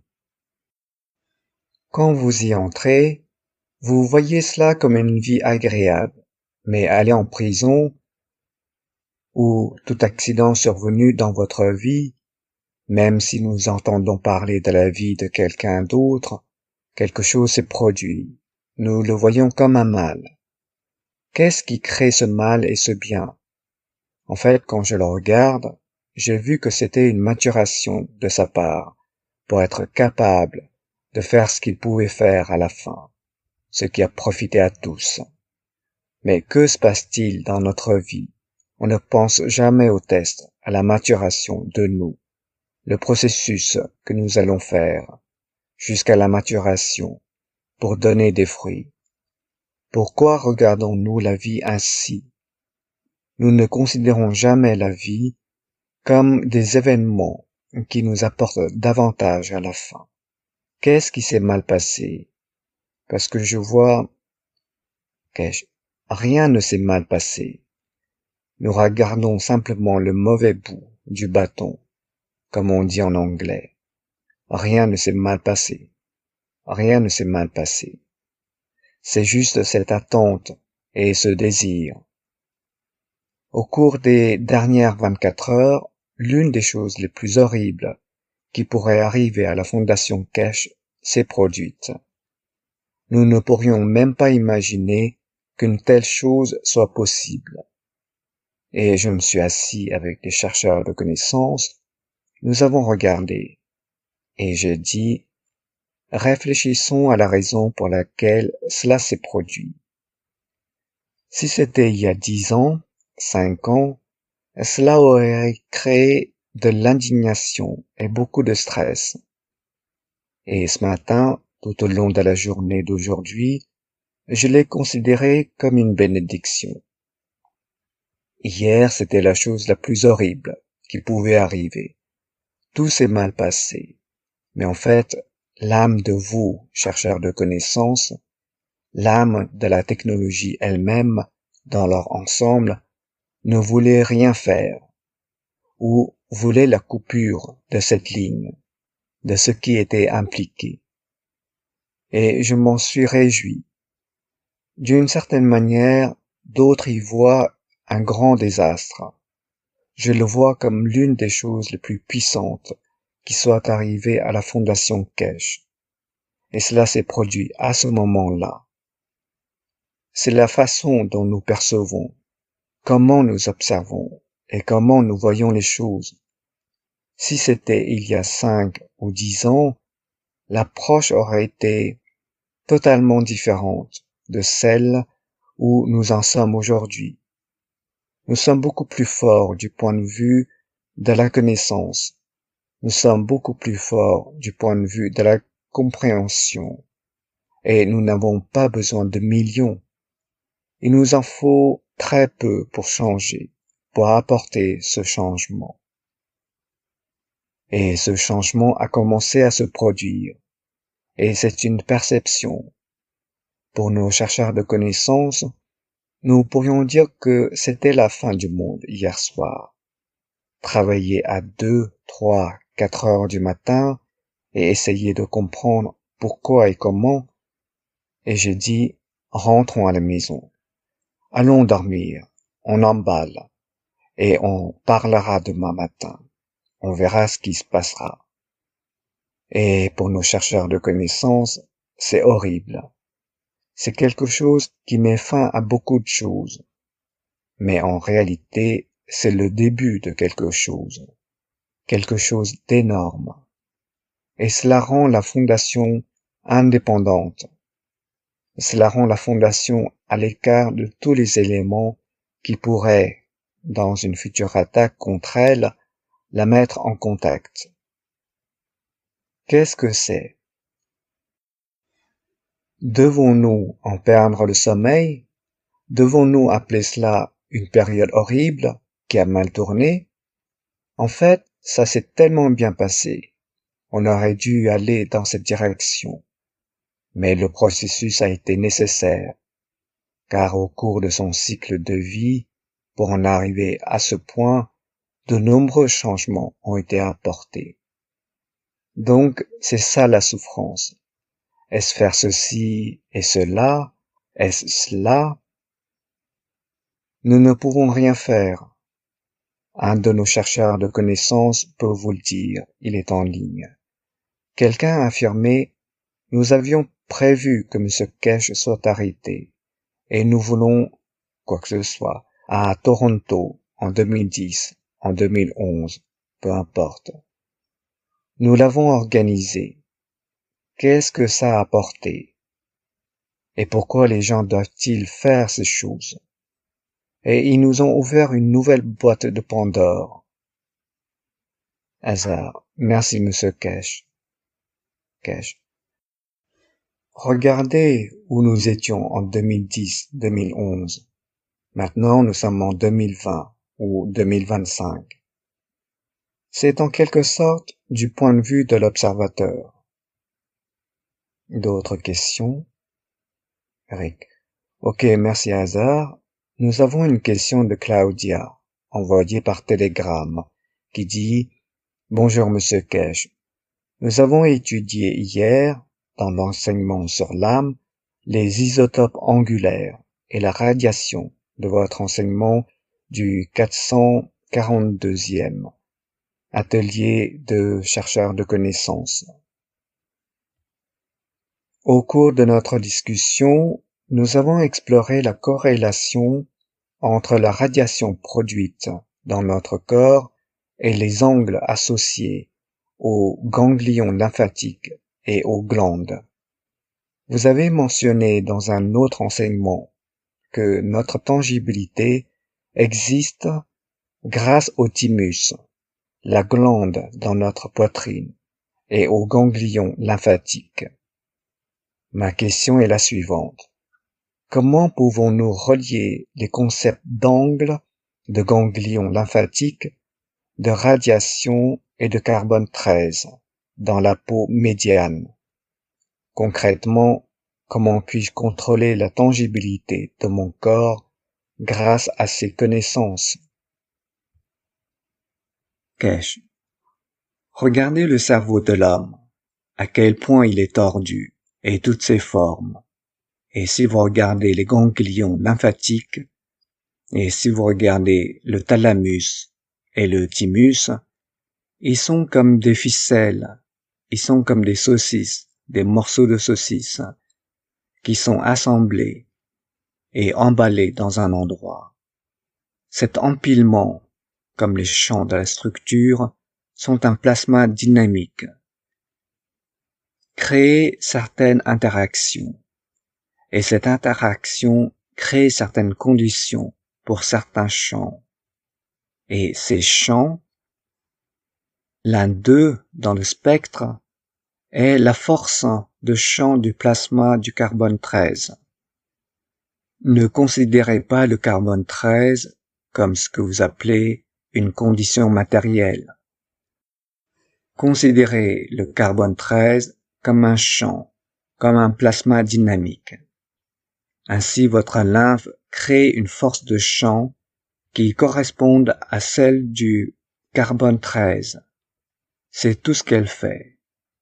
Et une fois qu'elle est connectée, cela dépend qui est le plus fort, qui est le plus faible, reçoit de l'énergie. Ou, je l'ai expliqué cela hier, avant-hier, à l'un de nos chercheurs de connaissances. Le thymus et le thalamus, surtout avec les radiations, ils ont leur planche à découper, leur salle de découpe. Ils sont tranchants, ils coupent. C'est comme une découpe ou laser des champs du plasma de la matière qui se transforme sous forme de moelle, de globules blancs, de la lymphe elle-même. Et puis, c'est comme si vous le prépariez, le coupiez à une certaine taille. Mais vous ne savez pas si cette certaine taille, disons, d'une pâte, ils ont tous à peu près la même forme. Lorsqu'elle va à votre lymphe, selon la structure de la lymphe, décide si cette pâte va être un croissant, si cette pâte va être du pain, si cette pâte va être quoi que vous l'appeliez, de la pâte de pizza ou autre. Ainsi, la structure du thalamus et du thymus, parce qu'ils sont très connectés, il y a une connexion très directe en termes de champ avec eux. Ce sont un système de coupe. Ce dont vous avez besoin émotionnellement, ce que le physique veut. L'un fait le travail physique, l'autre fait le côté émotionnel. Et ils couperont la miche de pain en taille. Et cette taille a un lien spécifique avec certaines lymphes. Et quand elle arrive à cette lymphe, la lymphe décide, avec un certain nombre de modifications dues à la structure de la lymphe elle-même, que c'est la cellule du bout du doigt, que ce champ d'énergie ira à la peau de l'épaule. Donc c'est la lymphe sous votre bras qui décide que les matériaux arrivent. Maintenant, qu'est-ce que je vais en faire?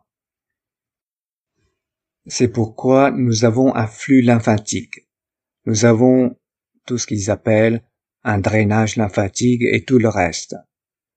D'une certaine manière, l'un coupe, l'autre distribue. Et c'est la caractéristique de la radiation et du positionnement. Et il faut beaucoup de compréhension pour pouvoir le manipuler de la bonne manière. Il faut beaucoup de compréhension pour pouvoir le manipuler. Des questions? Rick. Ok, merci. Nous avons la main de Jalal qui vient et part, mais je pense qu'il est probablement occupé. Et puis il baisse la main. Il est revenu. On fera mieux de le laisser parler tout de suite. Allez-y, Jalal. Jalal. Oui, merci, Rick. Vous m'entendez bien? Kesh. Oui, comme d'habitude. Combien de questions cette fois-ci? Jalal. Pas de questions, monsieur Kesh. Bonjour, monsieur Kesh. Comment allez-vous? Kesh. Pas trop mal. Vous savez ce que vous m'avez écrit plus tôt cette semaine? Vous avez très précisément raison. Jalal. Fantastique. Kesh. Allez-y, posez votre question. Jalal. Ok.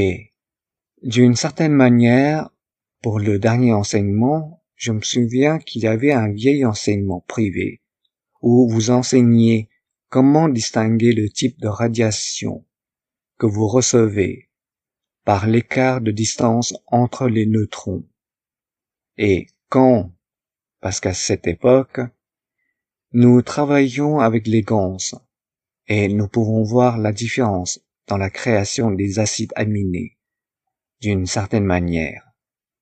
Cela peut-il donner des indices sur la façon dont nous distinguons le type de radiation que nous avons? Kesh. En partie, oui. Peut-être 30%. Il y a d'autres facteurs impliqués dans cela. Jalal. Oui, bien sûr. Et d'une certaine manière, vous avez expliqué comment même vous pouvez... Kesh. Vous voyez, vous avez des radiations. L'univers est rempli de radiations. Mais il faut avoir l'inertie de la position pour donner à cette radiation, avec l'interaction de son environnement, une manifestation de la physicalité, qui est l'acide aminé. Vous comprenez?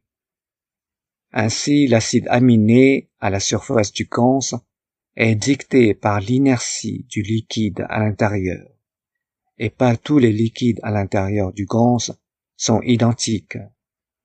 Vous produisez donc différents acides aminés. Jalal. Et cela pourrait nous donner, d'une certaine manière, ce que nous avons entre les mains. Quel genre de neutrons, par exemple? Kesh. Laissez-moi vous expliquer. Laissez-moi juste trouver. Je ne peux pas la trouver. Je la montre, mais je dois aller la trouver. Juste une seconde. Je vais dans les archives de la Fondation Kesh. Laissez-moi voir si je peux la trouver. Je vous montre quelque chose qui vous expliquera, je pense. Je cherche une photo, si je la vois.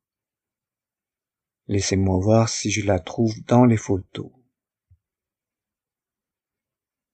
Vous voyez, dans une partie de la création de l'inertie du liquide que vous créez n'est pas la même au début, lorsque vous commencez à produire les GANs, que quelque part vers la fin. C'est une inertie différente, parce que beaucoup de facteurs... Voilà, je l'ai trouvé. Ok, laissez-moi faire ça très vite. Je pense que je suis sûr de vous avoir déjà montré ça, mais maintenant je vais ailleurs et je la partage avec vous. Dans tous les GANs que vous avez faits, je suis sûr que vous n'avez jamais vu un GANs comme celui-ci, un acide aminé. Pouvez-vous voir la couleur? Jalal. Oui. Kesh. Savez-vous ce que c'est? Jalal. Je pense que je sais. Kesh. Allez. Nous l'avons déjà montré, je pense. Jalal. Je pense que je l'ai ici aussi. Kesh. Ouais, mais c'est quoi? C'est quoi cet acide aminé? Cet acide aminé, cette couleur, est due à l'inertie qu'il y a à l'intérieur. Jalal. Vous utilisez 3 combinaisons de... Kesh. Non, ça c'est l'acide aminé de l'azote. Petits éléments. C'est pourquoi notre planète est bleue. Nous avons 65% d'azote dans la haute atmosphère. Pourquoi nos nuages ont-ils des couleurs différentes? Pourquoi avons-nous l'arc-en-ciel? À cause de l'inertie. Vous n'avez jamais vu une telle accumulation de gaz d'azote. C'est très difficile, ce n'est pas facile. Et lorsque vous le fabriquez, c'est la couleur du haut de son acide aminé. Jalal.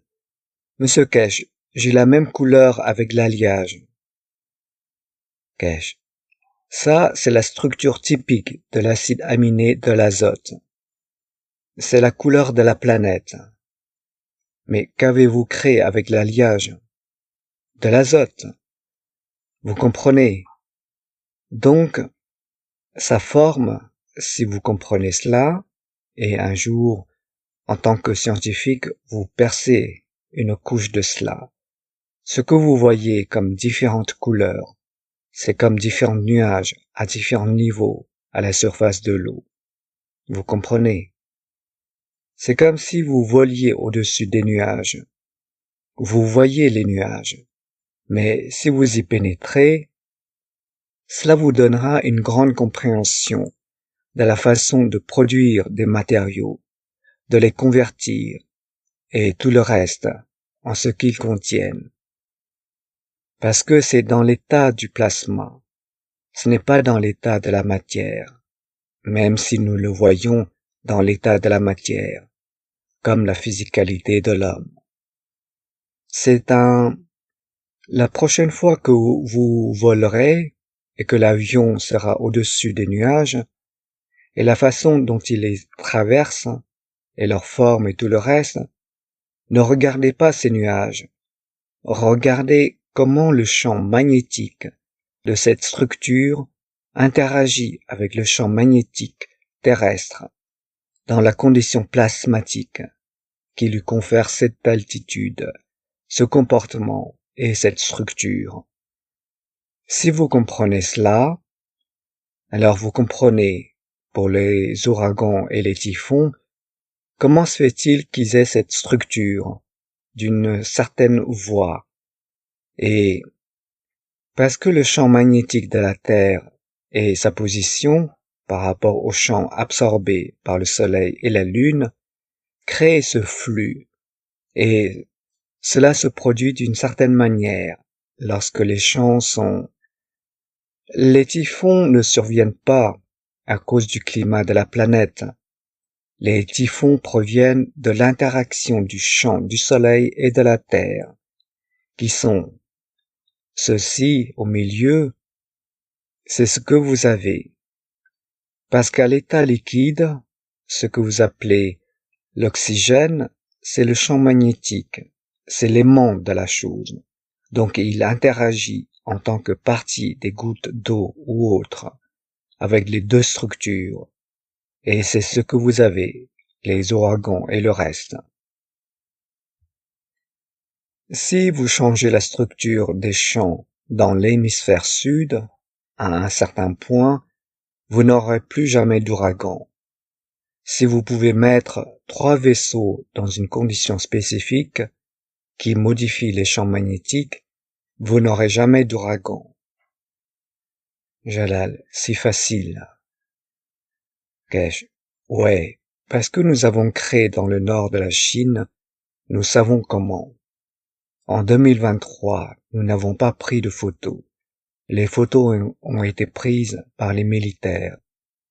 avec quelle facilité nous pouvons manipuler l'atmosphère grâce aux champs plasmatiques. Vous n'avez pas besoin de grand-chose. Et j'ai donné à 2 ou 3 chercheurs de connaissances l'opportunité de développer cela, mais ils se sont perdus dans le processus. Ils ont dit qu'ils pouvaient créer des conditions et nous leur avons donné leur chance, même en Chine. Et rien ne peut arriver parce qu'ils n'ont pas les mêmes connaissances. Et vous créez cela. Vous n'avez pas besoin de faire grand-chose. Vous avez juste besoin de créer un tout petit point. Si vous regardez le trou noir dans n'importe quelle graine d'atome, il y a toujours un trou noir.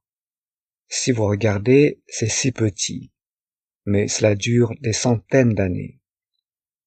Il en va de même avec la structure de création de trous noirs et affectant le niveau d'oxygène de l'environnement. Mais il faut savoir ce que l'on fait, et je dois le faire.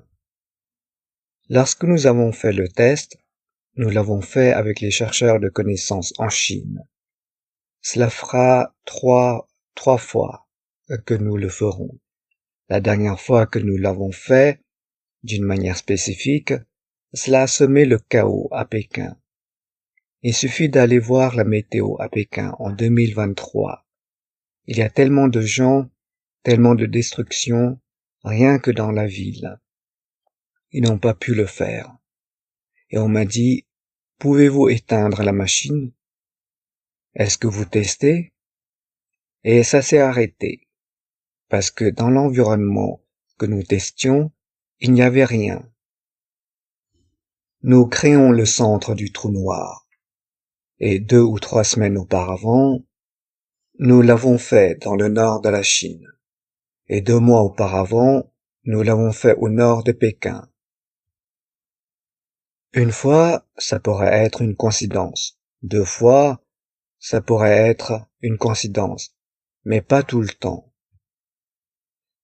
Parce que vous interférez avec le champ magnétique des aimants de la condition plasma gazeux, qui est l'oxygène. Mais il y a une manière spécifique de le faire. Jalal, qui mieux que vous pour le faire? Kesh, non, c'est une condition. Nous devions le faire.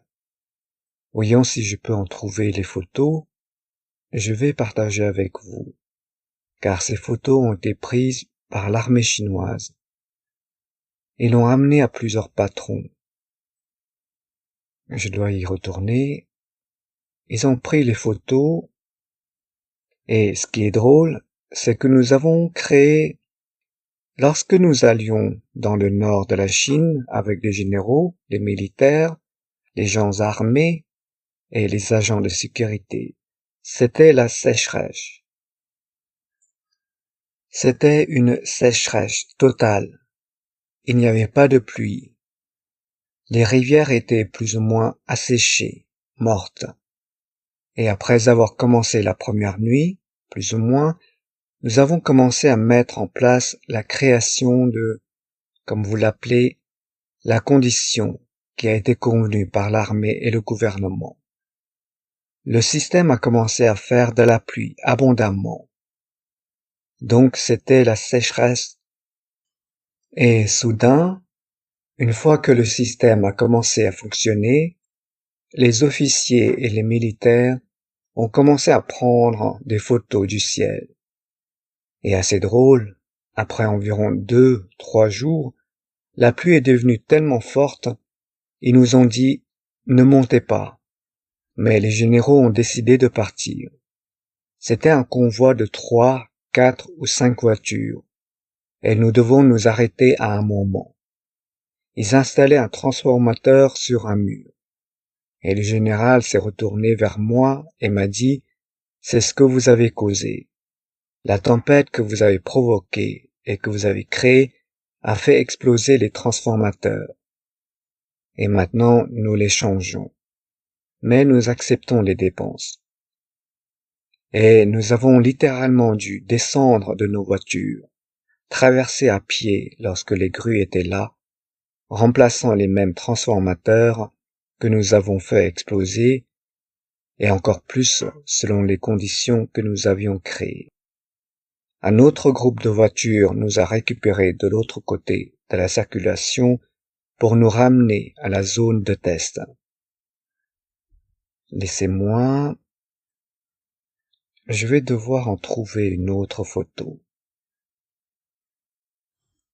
Et puis, vous pouvez voir. Nous créons, mais il faut savoir ce que l'on fait.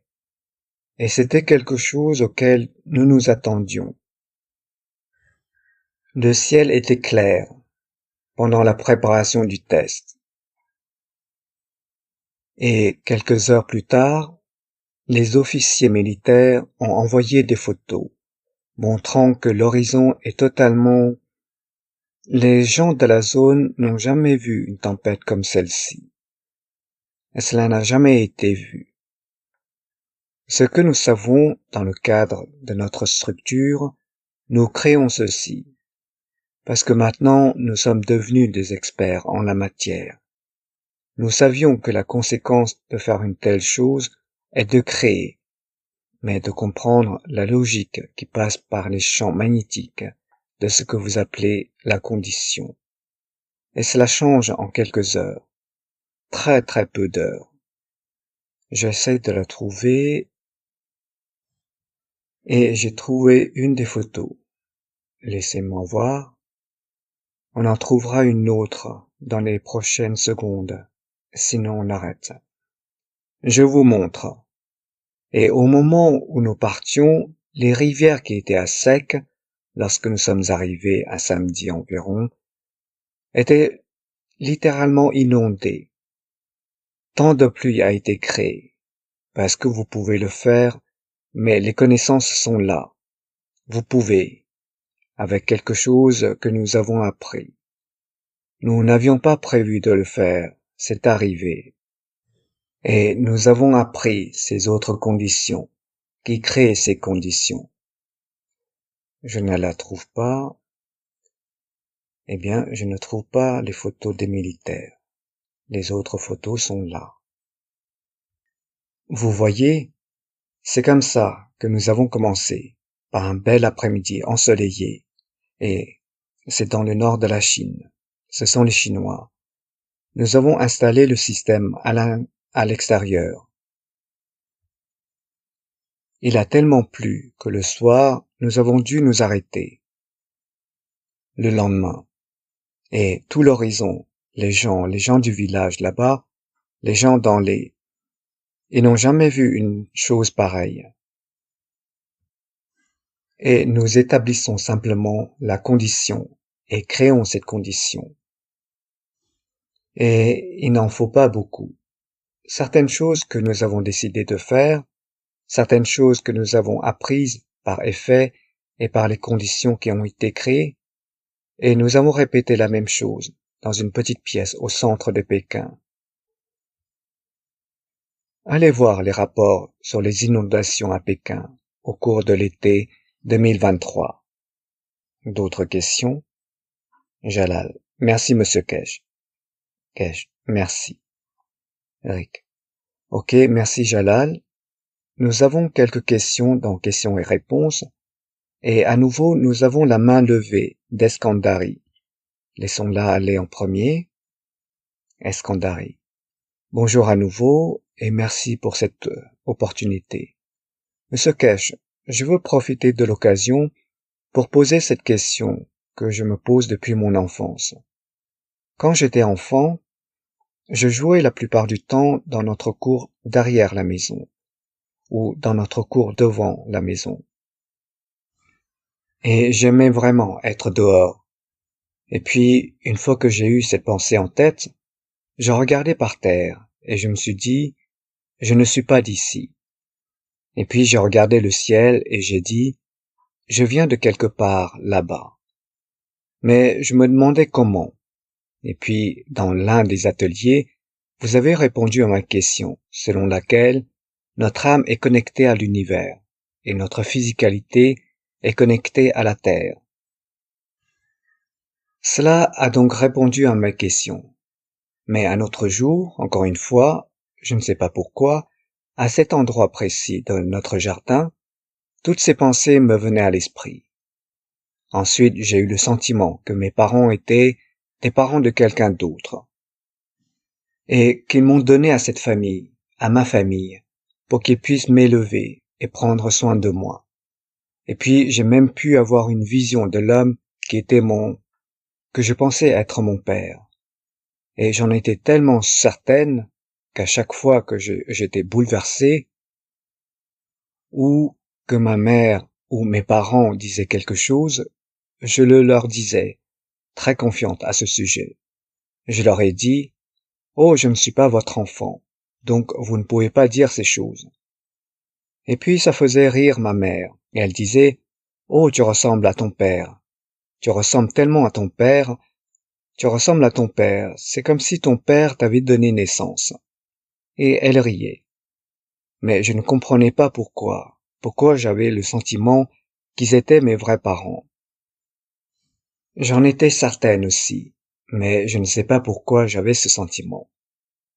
Y a-t-il une explication à cela, ou juste une pensée idiote d'une enfant? Merci. Cash. Je pense que beaucoup d'entre nous font cela, et cela arrive à beaucoup d'entre nous.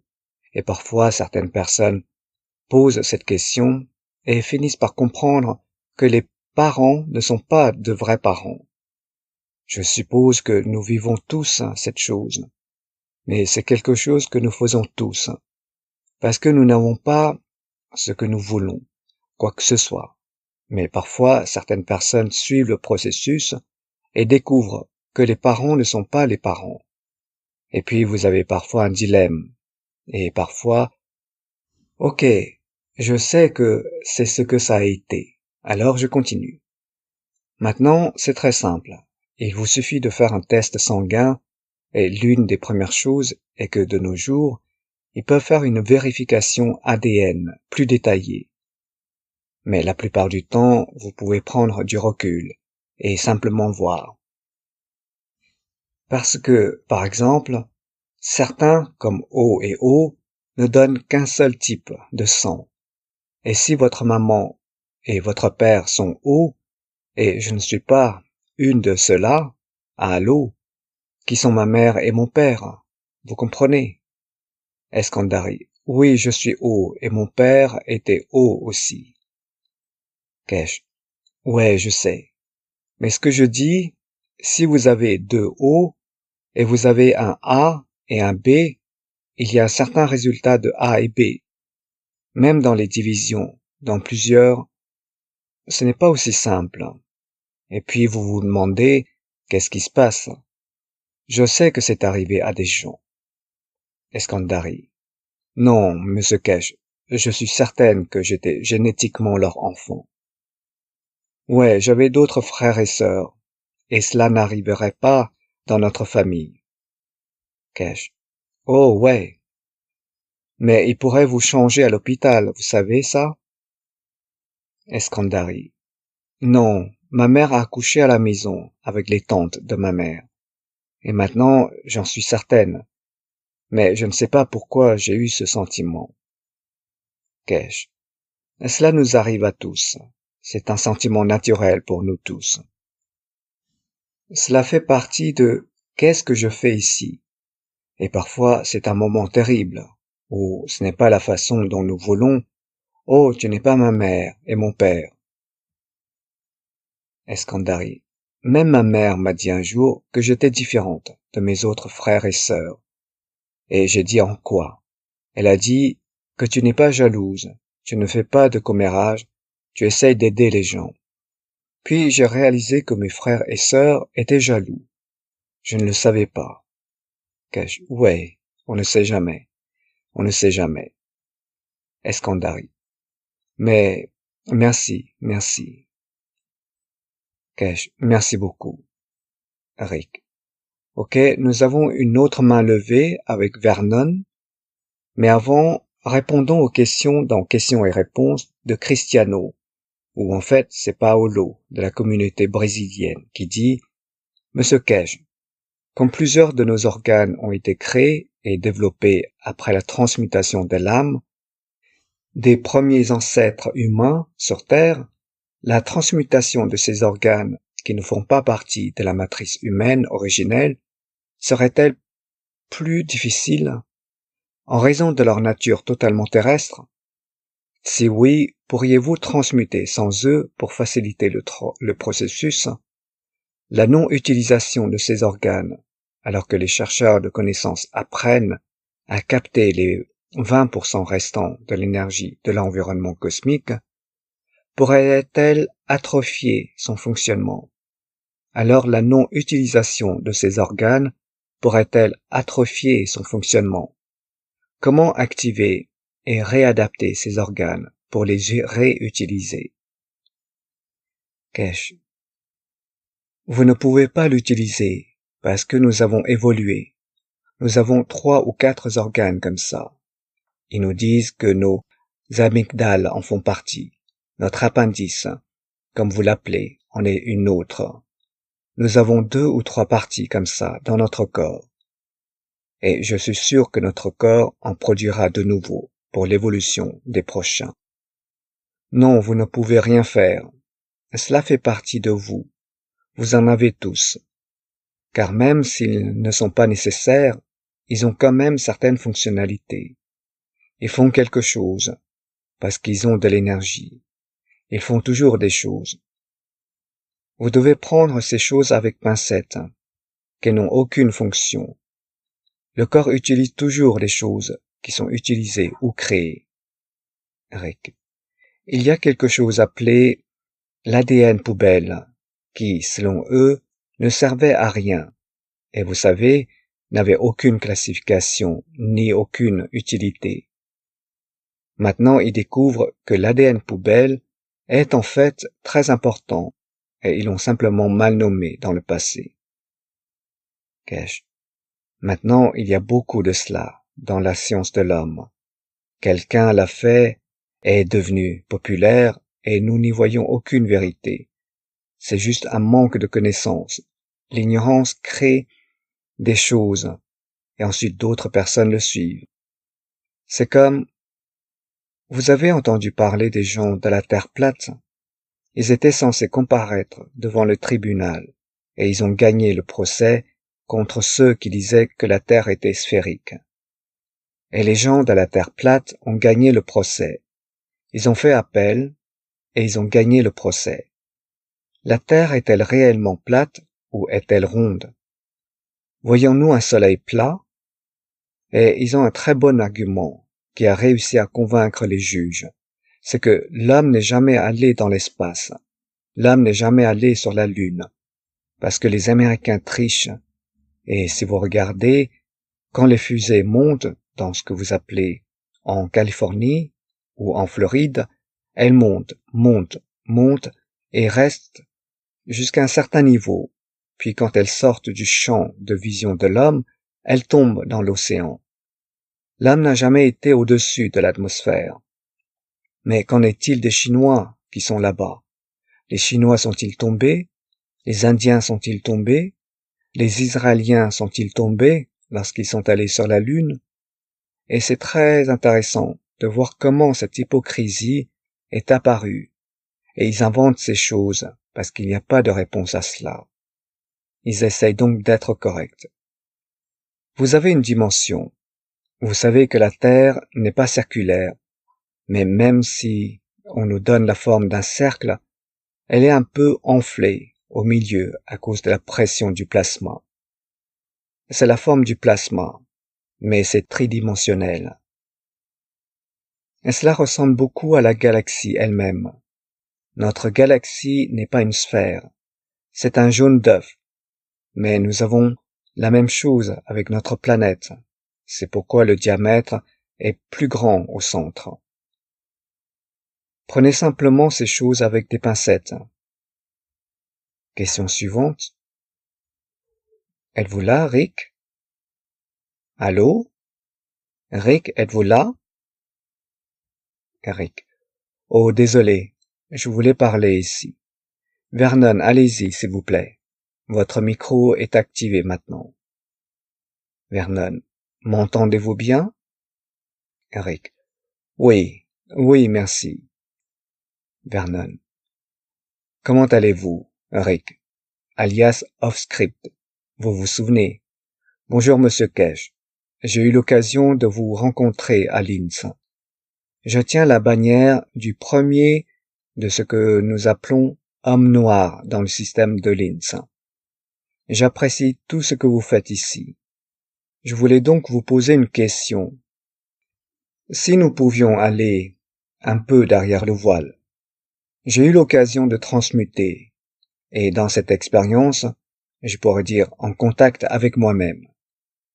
Cette conscience que j'appelle ne semble pas avoir une énergie émotionnelle. Je veux donc voir si vous pouvez nous donner un aperçu. On parle souvent du monde de la création. Que se passe-t-il dans le monde du non manifesté? Il y a beaucoup de prise de conscience de ce qui se passe ici et du contrôle que je ne savais pas que je possédais. Pourriez-vous nous donner un aperçu de ce qui se passe dans le monde de l'incréé? Cash. Tout est créé parce que tout est dedans. C'est seulement où est-ce que ça se manifeste? Si vous mettez l'explication d'une certaine manière, tout ce qui mène à une création, à une manifestation, est déjà dans la pâte. Ça ne vient pas d'ailleurs. C'est seulement la manière dont ça se manifeste à une certaine position donnée. Donc le connu et l'inconnu est là, mais nous n'en comprenons pas la connaissance. Ainsi, ce qui est à l'extérieur et ce qui est à l'intérieur sont tous positionnés respectivement. Parce que ce qui arrive, ce qui se manifeste aujourd'hui, l'année prochaine, dans 1 million d'années, tous les champs pour le créer sont déjà là. C'est la façon dont ils interagissent les uns avec les autres, à l'avenir, qui crée cette position. Et dans ce processus, ils pourraient acquérir de l'intelligence, ou d'une certaine manière, il y a une vie intelligente autour de nous. Nous ne sommes pas seuls.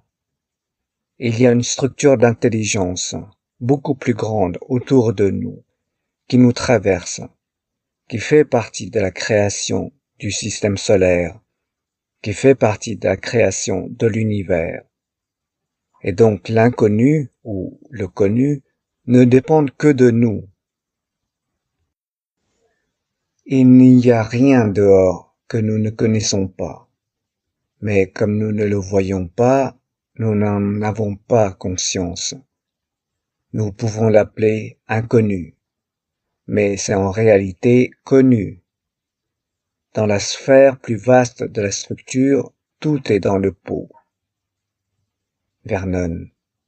Est-ce que c'est aussi de l'énergie ou autre chose? Cash. Tout, ça dépend. Cela dépend à quel stade et dans quel état vous vous trouvez. Il n'y a rien de caché.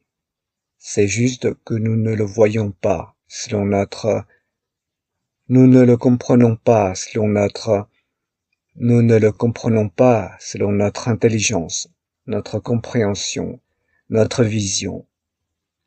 La vie est très intéressante et la seule façon dont je peux l'expliquer, je l'ai déjà expliqué une fois, quelque part. Vous avez un vieil homme, un jeune homme, et, comme vous l'appelez, des âges différents, avec une vision et la force de vision différentes.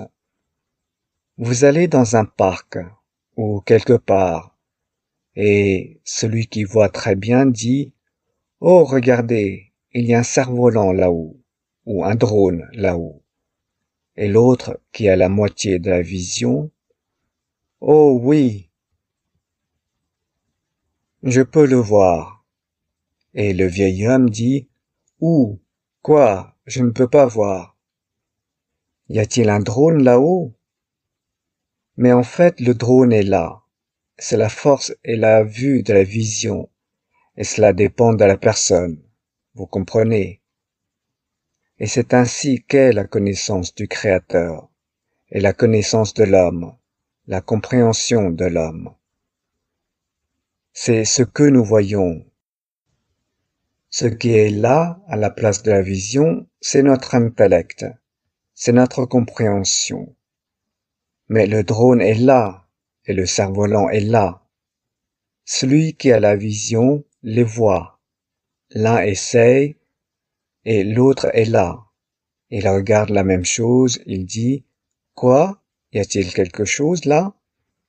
Ils disent « Ouais, c'est là. »« Non, je ne peux pas le voir. Y a-t-il quelque chose ?»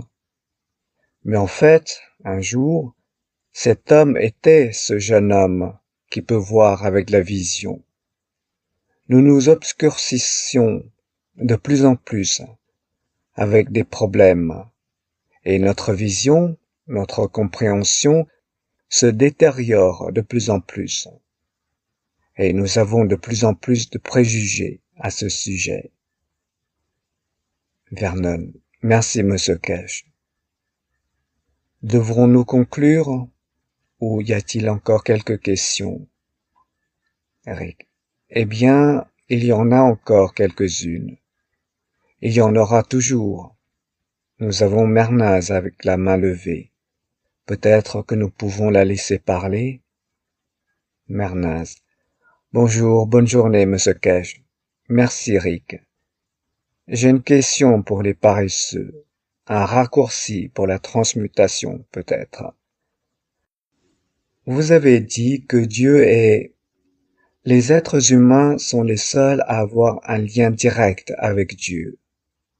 Cash. Et qui a dit ça? Mernaz. Vous avez dit cela. Cash. Oui.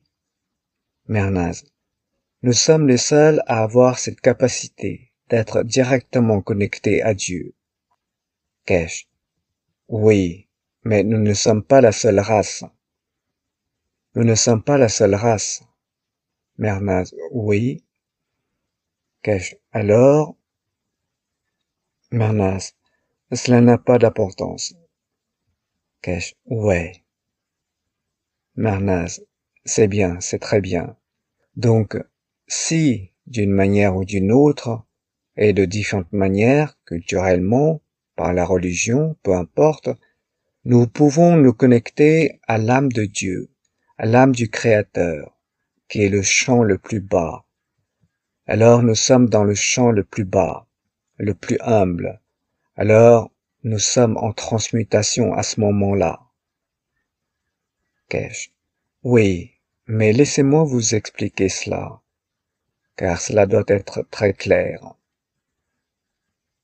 Nous sommes à tout moment en transmutation. Comme je l'ai dit, notre âme ne dort jamais. Le sommeil est un modèle de la physicalité de l'homme.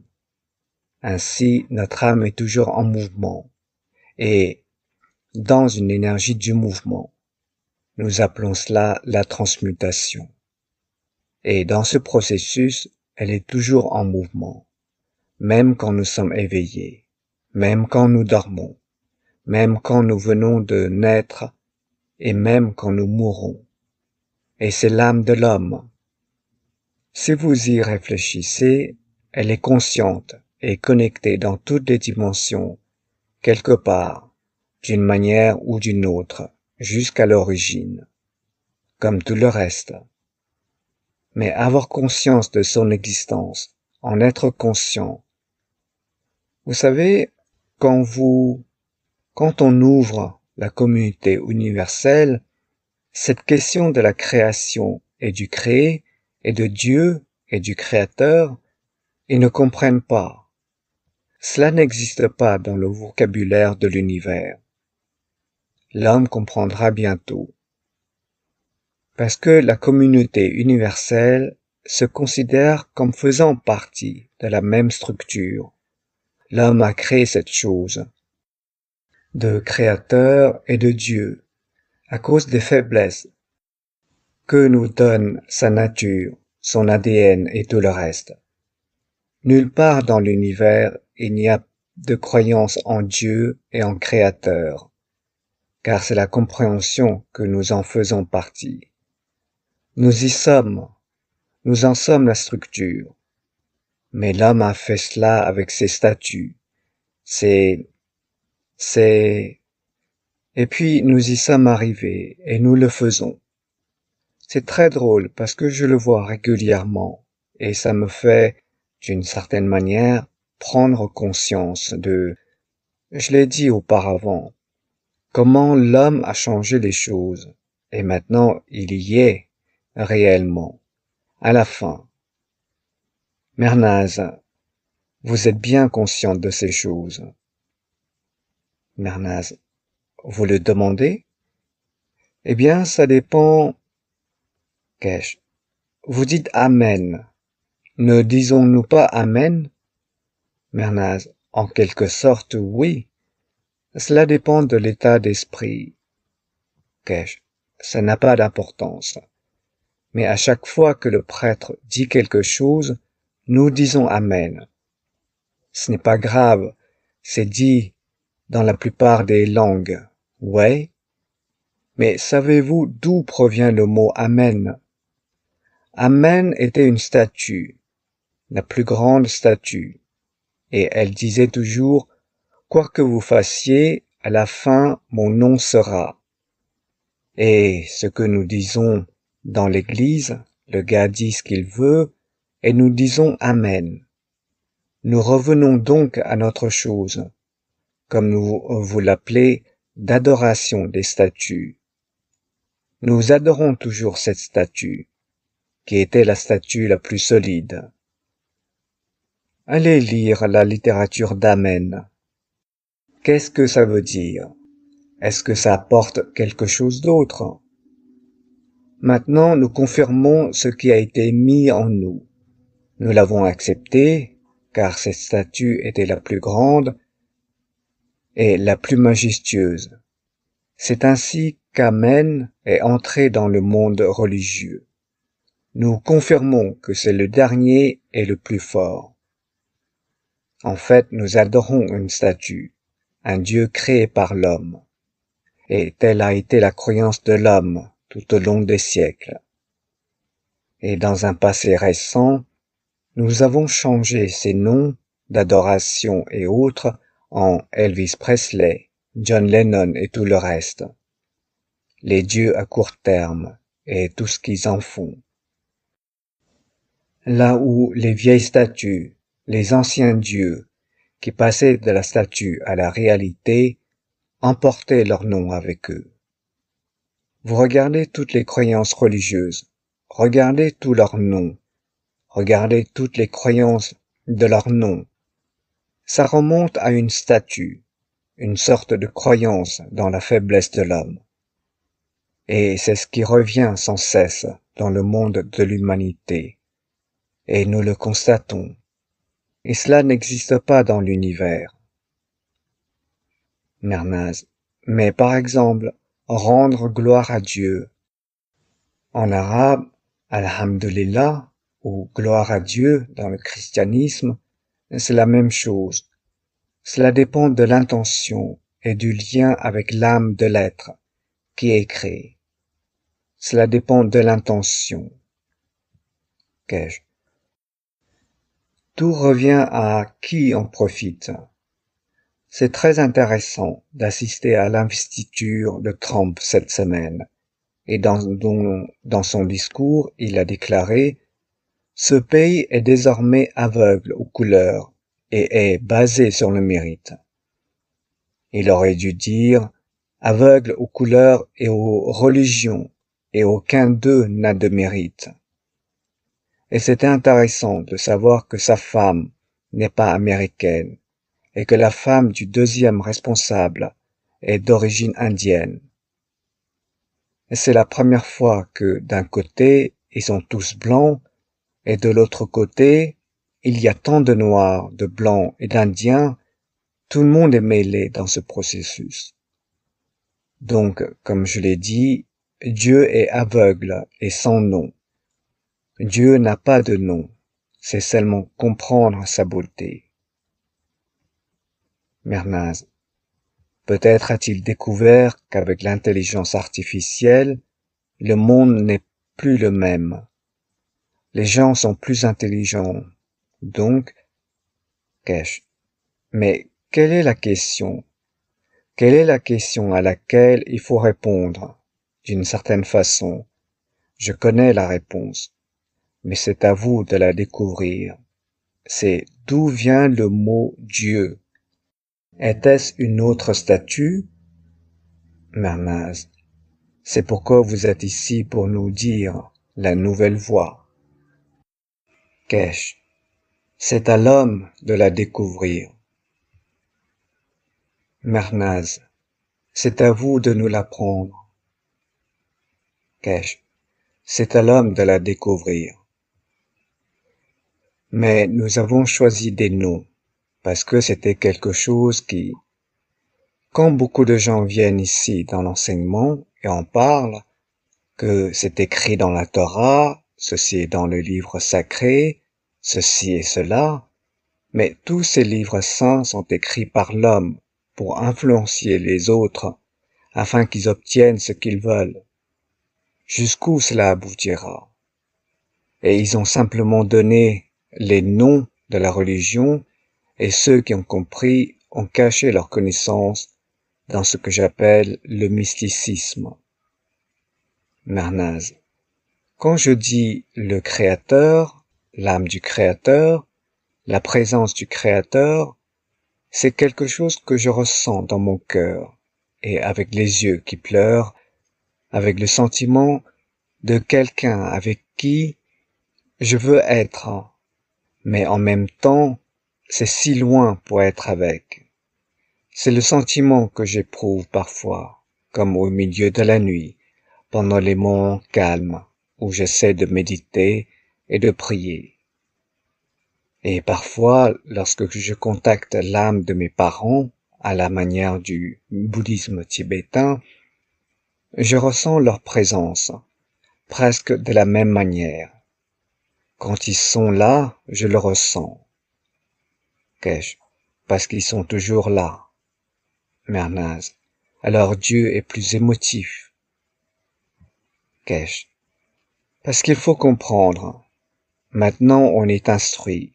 On comprend davantage. Si vous avez une dimension physique, vous avez une dimension énergétique. Nous l'appelons l'âme.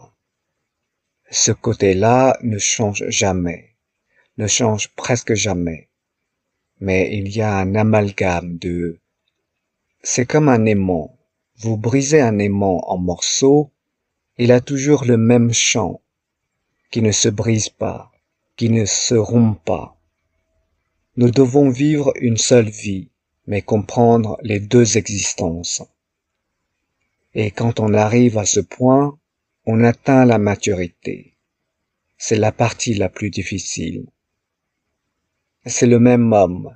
Il porte les vêtements et il devient le patron dans sa propre compagnie, et il porte d'autres vêtements et il les perd à la maison. Mais l'homme est le même. Rien n'a changé. C'est nous qui voyons le patron, ou c'est nous qui voyons le père dans la maison. C'est un point d'observation, d'observateur, et du lieu, du temps et de la position. En fait, l'homme est l'homme tel qu'il est. Mernaz, merci. Oui, merci beaucoup. Dieu vous bénit. Kesh, merci beaucoup. Devrons-nous conclure ou avez-vous encore une autre question? Rick. Eh bien, Monsieur Kesh, Lizzie a levé la main ici, et je pense qu'elle aimerait simplement que cela soit partagé correctement. Je pense. Je ne sais pas si cela est là. C'est à propos de la communauté universelle. Permettez-moi juste de lui permettre de parler. Je pense que c'est de cela qu'elle veut parler. Allez-y, Lisbeth. Lisbeth. Merci Rick. 2 points. Tout d'abord, Merci Monsieur Kesh pour votre amour et les connaissances que vous nous donnez à tous. Et deuxièmement, on invite tout le monde, toutes les âmes, à chaque fois que vous vous souvenez de Monsieur Kesh ou du Créateur, unifiez votre âme pour élever toutes les âmes. Concrètement, on invite quotidiennement à 21h, heure d'Europe centrale, à unifier votre âme avec le Conseil universel pour parvenir à la paix. À tout moment, toutes les âmes font partie de l'âme de la paix et de la totalité. S'il vous plaît, unifiez tout le temps votre âme, mais spécifiquement à ce moment-là. Merci beaucoup. Kesh, merci beaucoup. Je pense que c'est magnifique ce que vous avez fait. Je pense que c'est le plus important. Comme je l'ai dit, la guerre des religions est terminée. 2025, pour la première fois, l'humanité aura la chance de commencer une planète pacifique. C'est la première fois que même les guerres de religion prennent fin, comme nous avons vu que les guerres nationalistes prennent fin. Et nous verrons, espérons-le, la fin de ceux qui voulaient être les seuls et à la tête de quoi que ce soit. Trump a créé ces conditions. Et regardez à l'intérieur, préserver l'intérieur plutôt que l'extérieur est la prochaine étape de toute la structure. C'est très intéressant lors de son investiture d'entendre que nous n'avons pas d'ennemis. Nous avons 2 océans de chaque côté, et les autres, le nord et le sud, sont à nous, sont nous. Nous sommes une partie créée, et nous sommes créés pour. Et cela nous donne un nouvel aperçu de la manière dont je le vois, le temps de la fin des guerres est venu. Et comme je l'ai toujours dit, et si vous lisez mon article quelque part, que si nous arrêtons de fabriquer des bombes et de fabriquer des bombes, des armes et la fabrication des outils de paix, nous verrons ce changement. Mais le terrain est là, espérons-le, si les 2 conflits majeurs, les conflits religieux qui sont avec le Vatican et l'Église de Russie, Moscou et entre le monde islamique et ce que nous appelons de faux crimes de guerre, ce que nous appelons de Netanyahou, arriveront à un point où nous serons prêts, où l'humanité est prête à accepter une nouvelle technologie. Et avec elle, cela apportera ce changement, parce qu'ils seront tellement occupés qu'ils n'auront pas le temps de la faire. Cela n'arrivera pas du jour au lendemain, c'est un labeur. Il y a beaucoup de travail à faire.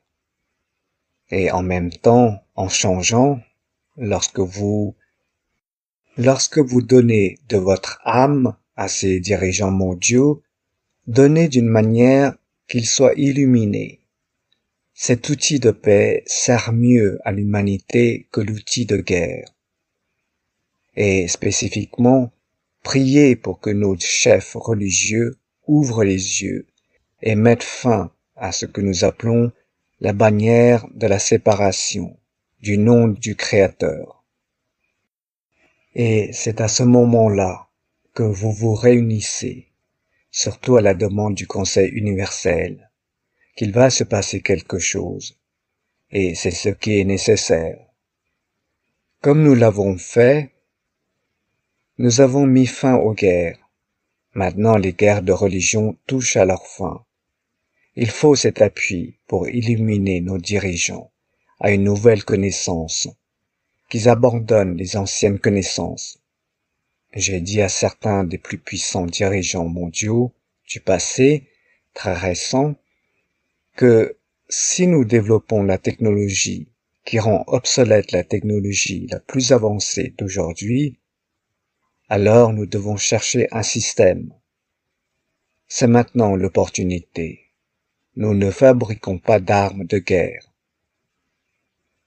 Dans un passé très récent, lors d'un test avec la fondation Kesh, si vous vous en souvenez, cela se faisait en dehors de la zone militaire.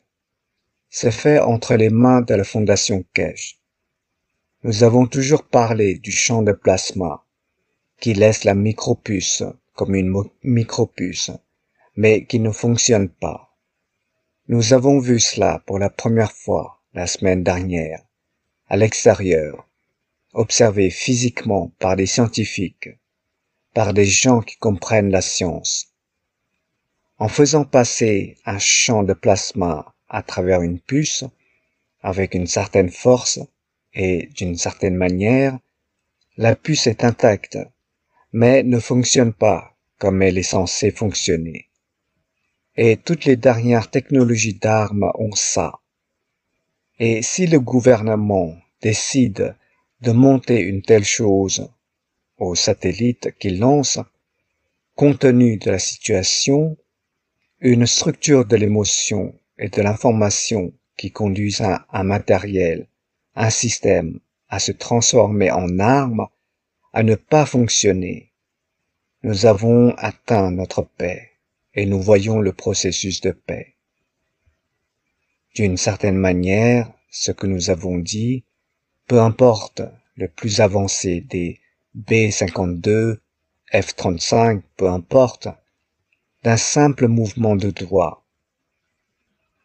Aucune puce électronique ne fonctionne, elle tombe du ciel.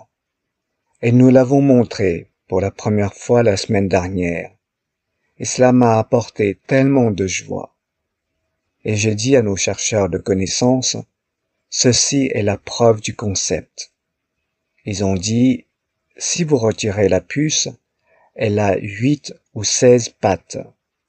Nous voyons un signe de brûlure. Il n'y a aucun signe de brûlure. On voit autre chose. J'ai dit, c'est ce que nous avons toujours dit. Et l'homme, même notre intelligence artificielle, se base tellement sur les micropuces que vous pourrez rendre l'intelligence artificielle non fonctionnelle, que rien ne se passe. Et comment nos dirigeants, dans les prochains mois, changeront et mettront fin à la guerre des religions, comme nous l'avons vu. Ils tentent toujours de le faire. Le monde entier s'exécute par la volonté d'un seul homme, avec ses guerres, ses meurtres, des 10, 15, 20 dernières années. Et quand cet homme part, il atteint son objectif de mettre fin aux religions. Ensuite, nous verrons la prochaine étape. S'il n'y a pas de guerre, disons à Gaza, quand il n'y a pas de Netanyahou pour la promouvoir, et que les gens vivent ensemble en harmonie pendant des siècles, il n'y a pas d'État iranien ni d'ayatollah pour défendre les autres. Ainsi, d'un seul geste de paix, tous ces gens perdent leur importance. Ils ne sont plus qu'un nom. Et toutes les religions, même celles entre l'Ukraine et la Russie, ne sont plus que des noms. Elles ont disparu. Parce que la croyance en la guerre change, et c'est le moment le plus beau à vivre. Et encore aujourd'hui, le changement de temps fait partie du travail que je fais. Nous asseoir avec les gouvernements, avec les ambassadeurs, les éclairer sur ce qui se passe. Et je demande à tous vos chercheurs de connaissances, dans les prochains jours, nous y travaillons jour et nuit. De nombreux chercheurs de connaissances travaillent en arrière-plan, à différents niveaux, de différentes manières, pour amener les gouvernements du monde à ne plus enseigner. Nous fournissons des technologies qu'ils peuvent voir. Nous avons eu la plus belle journée aujourd'hui. Je peux même vous en montrer une copie. Cette oasis que nous avons vue sur les images, même au début, dans l'introduction. Ce système à lui seul a été testé aujourd'hui. Fournir de l'énergie, fournir du gaz et fournir de l'eau. Ce n'est pas quelque chose que nous avons dit. Nous allons faire. Comme nous l'avons fait. Le système Oasis est entre les mains de l'homme. Et nous devons être sages. Lorsque nous le diffuserons, les tests auront lieu dans les prochains jours, dans les prochaines semaines. Nous apporterons le changement. Le changement ne nécessite pas nécessairement un changement de gouvernement à Téhéran ou un changement de gouvernement à Washington. Cela vient en remettant la technologie entre les mains des Africains, entre les mains des nations du tiers-monde. Ils en voient les avantages, ils l'acceptent. Et alors, ceux qui pensent qu'ils sont au pouvoir n'ont aucun pouvoir, parce qu'ils n'ont pas besoin de pouvoir. La condition n'est plus d'aller vers le fort, c'est d'aller vers les faibles, pour qu'ils comprennent qu'ils ont une beauté et une structure, et de les faire émerger, pour qu'ils puissent en profiter, et qu'ils puissent passer à l'étape suivante. Aller dans une nation du tiers-monde, aller en Amazonie, le Brésil qui est censé être le pays le plus avancé d'Amérique du Sud, mais il y a en Amazonie tellement de gens pauvres. Quand j'ai lancé l'Oasis, il y a des années, quand j'ai vu aujourd'hui, je me suis assis avec nos gens la semaine dernière, 2 semaines. Je leur ai expliqué ce qui allait se passer. Maintenant il est temps pour vous de comprendre la connaissance. Nous avons aujourd'hui le système Oasis entre nos mains.